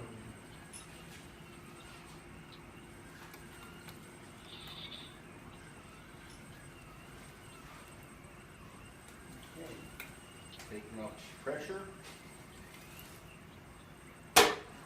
Now you can see the before and our free pressure.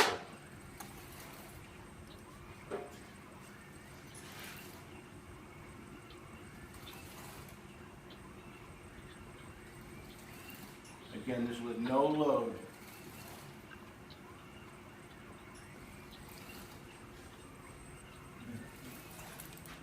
And the amps will be extremely low. Quiet that off. And again, this is at 10 RPM.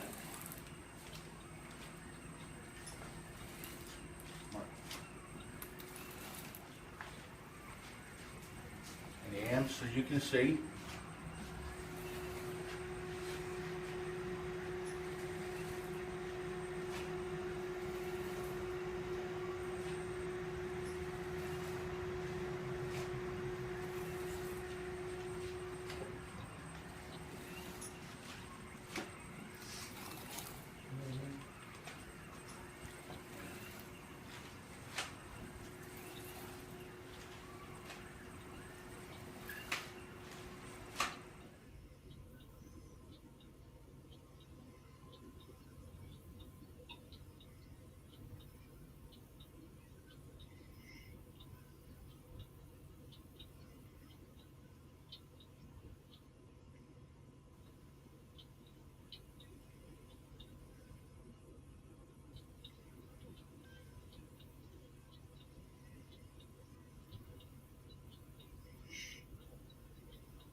That was awesome.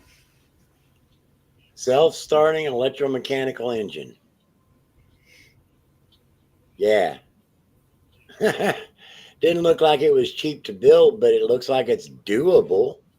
Right. I mean, it's got a patent number and everything. Just saying. Well, you know, these are fun examples, but it leads us right back to where the discussion was. I cannot believe logically that our technology has been stunted. Well, It's then all about our government has it. right. That's the crime. All in the name of national security. And that's BS. I agree. Well, you To know, a degree. I'm going to dissent a little bit on this one. I am going to have to dissent a little bit. I do think it's BS, but I still can see the other side of the coin. If we were to drop free energy on the entire planet, okay, or even in just the entire country, it would fundamentally cause a change in what we would consider as far as the financial markets, because you would no longer need the power line infrastructure. You would no longer need the coal plants. You would no longer need the oil drilling and all that. You would no longer need natural gas drilling. You would no longer need these things that, and you know, and that at that point you're putting out a huge chunk of the population out of work, which in turn would hurt the economy because now you don't have people spending that money. I kind of get it, but at the same time, there's got to be a way to subtly and systematically change the system to where it could cope and keep moving forward. Well, you have to do a very strong program, a transition program, because Yes. it will delete a lot of employment, but it will create just as much. I would hope.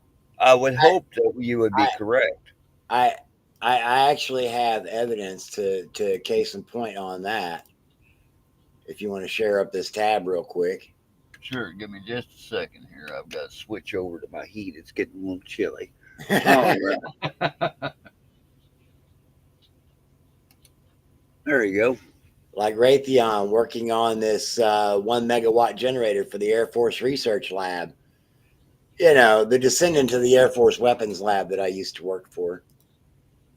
And then there's also, this is one of the applications they're looking at above and beyond high-powered lasers. But using a 1 megawatt or a couple of 1 megawatt generators on an aircraft to run electric aircraft engines. So, yeah, a megawatt generator. And it would produce almost zero emissions of any kind. Exactly. That needs to come into place ASAP. Now, after having watched that self-starting electric engine video that we watched a while ago, I have a better understanding as to how this pancake motor works. A much better understanding because it's a self-starting electric motor. You just turn it on, you flip the switch, and it goes on. Yeah. Yeah. Wild stuff, man. Could you imagine? Well, could you imagine? And let's see, what was the weight on this thing? It was like, they're not heavy. They're like less than 200 pounds in weight each. Well, hell, I'm surprised we ain't already sold that over to China. I mean, shit, we went and sold Well, vanadium batteries. Right. Well, we didn't really sell it. No, we just gave it away after spending our taxpayer money to develop it. Let me be perfect about this. So, I mean, this is why I scream every day about disbanding the CIA and all the Central Intelligence Agency and all the intelligence agencies. Right. Because this is what you get. Had this technology not been suppressed right after World War II, this country would have never had to stand on a war footing. We wouldn't be running on a war economy even today. Right. I agree. Well, see, we don't need 70 or however 87,000 more IRS agents. We need 87,000 auditing people to audit all the people in the government to get our money back. This is one of the reasons why I liked Vivek Ramaswamy's idea of walking into office, flip a coin. Heads it's odd, tails it's even. Whatever it lands on, okay, well, it landed on odd. All the federal employees that your Social Security number ends in odd, you're out of a job. That would definitely help the bureaucracy, but it would have an economic impact because those people wouldn't have that money to support themselves or their families, or to put it back into their local economies, buying groceries or fuel or things like that. So it's a double-edged sword. Right. Put them in. Hang on. What was that thing they were telling everybody a while back? Learn to code. But that was before ChatGPT started writing code for people. So right. Well, at the end of the day, where we're at right now, if we stay on the current trajectory that we are on within the next 50 years, 100% of the population is going to work for the government, which is by definition a communist society. Everything owned by the government. Yep. That reminds me of that Rick and Morty clip I have where they're talking about the Galactic Federation Well, what does it matter that you've gotten 6 promotions this week? You only ever get paid in pills anyway.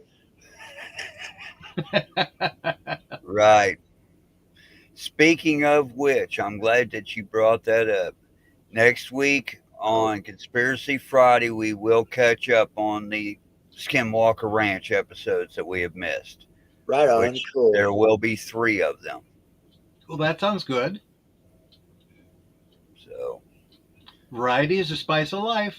That sounds like fun because I've been picking up some stuff on my end too. So outstanding.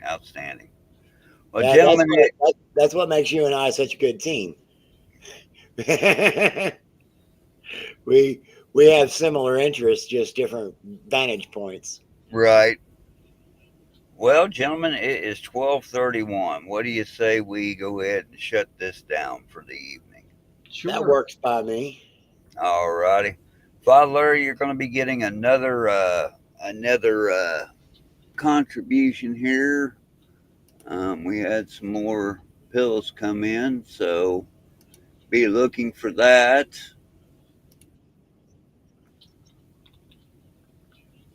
So, folks, again, I do appreciate everybody hanging out tonight. Wingnut, do you have some closing thoughts? And then Father Larry, you go right ahead after Wingnut, and we'll just close on that. Well, I do have some closing thoughts, and I'm going to go with what I have found that brings me happiness. And it might work for others, and it might not. But this is how I have found happiness for myself. Number 1, take care of yourself. Number 2, be kind. Number 3, help others if you can and they are willing to receive it. Number 4, do no harm without consent. And number 5, don't take any shit from anybody. Yep. I hope everybody rests well tonight. Tomorrow's another battle. However you want to look at it, from whichever perspective you want to look at it, there's all kinds of bad stuff to be taken on. And that's just what I do. Much love. Thanks for coming and hanging out with us. I guess it's over to you, Father Larry. I guess it's my turn, yes. I just want to say, with all we've seen this evening and how enlightening it is, we have to begin to stand our ground and not just request, but demand change. Because our government, as Noah F. Given has said, has stunted our technology.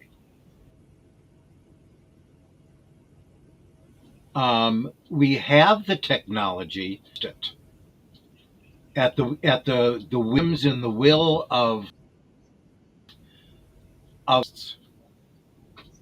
I would say, basically. I mean, there are other interests that are doing the work of covering it up as well, but that tells me that all those people in DC are knowingly committing fraud. Not just the 388, but the 535, plus all the bureaucrats, plus the president and vice president. So, I guess we could easily say 1,000, just in DC, not to mention what's going on at the state level. We the people also live in our own individual states, and our state governments have been kind of doing the same thing. So they better get their backsides in gear and stop with the fraud, stop with the killing. I mean, it's their intention to kill us all, except the 550,000 precious people, slaves. And so I tell people, have a healthy, be willing to listen, say a prayer, because prayers work, and be agents of God.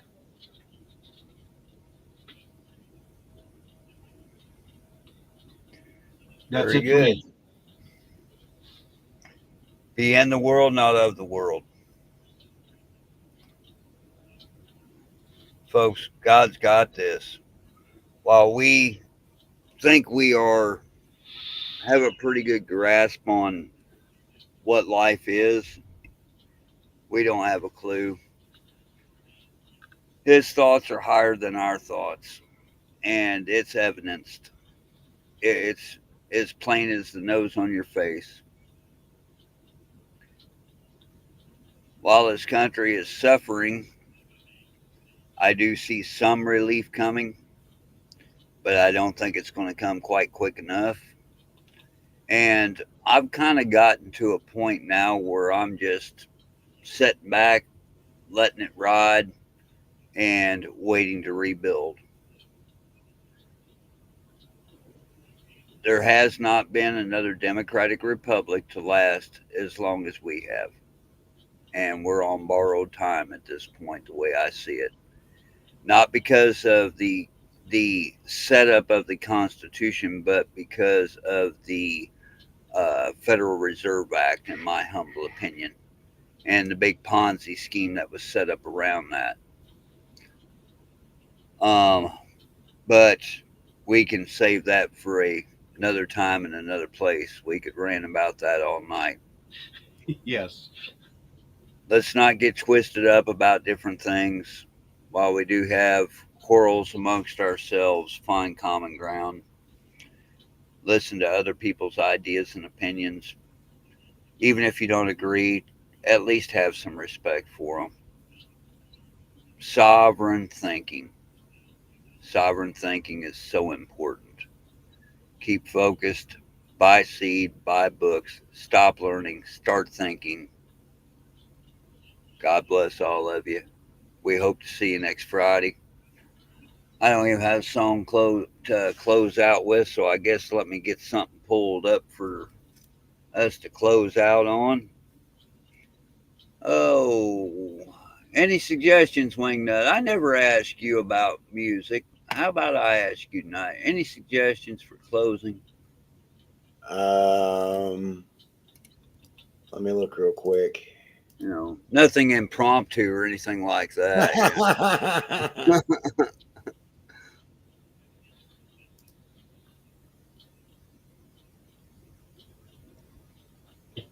Oh, goodness.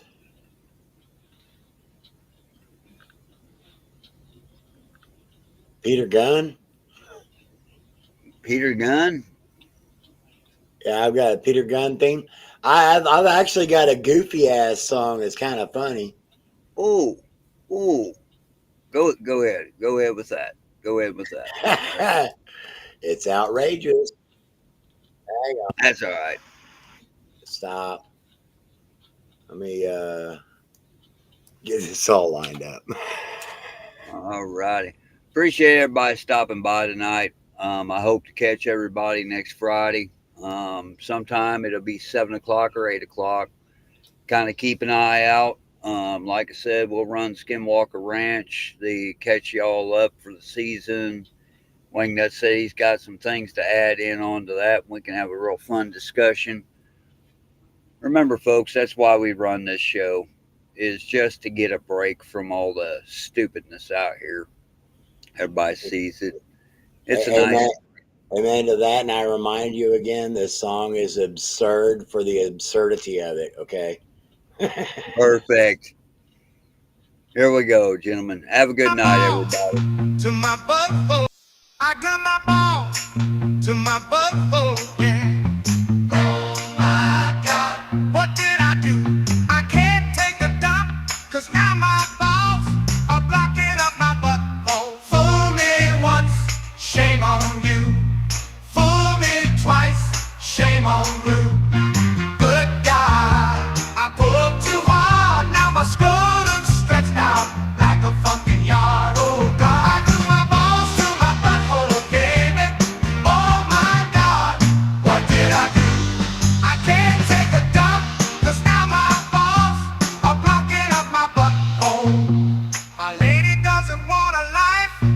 watching her man use a butter knife, face down, ass up, try and saw off his sack. Oh baby, fucking please just take me back. I grew my balls to my butthole, baby. Oh my God, what did I do? I can't take a dump, 'cause now my balls are blocking up my butthole. Fool me once, shame on you. Fool me twice, shame on blue. Good God, I pulled too hard, now my scrotum stretched out like a fucking yard. Glued my ball, it was inevitable, baby. This could have happened to anyone. Life is just fun like that. I got my balls to my butthole, baby. Oh my God, what did I do? I can't take a dump, 'cause now my balls are blocking up my butthole. Good God, I pulled too hard, now my scrotum stretched out like a fucking yard. Good God, I pulled too hard, now my scrotum stretched out like a fucking yard.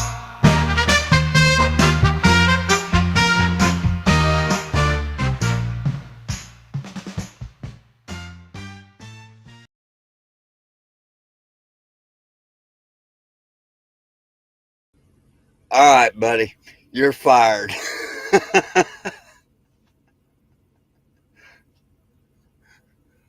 Oh my goodness. Everybody have a great night. We hope to see you next Friday if you don't get your balls in your butthole. Heck, my mic was muted. You can't take me anywhere, and if I'm fired, that means I get a vacation. So there we go. Oh Lordy. Everybody have a great evening. Be safe. Be courteous. God bless.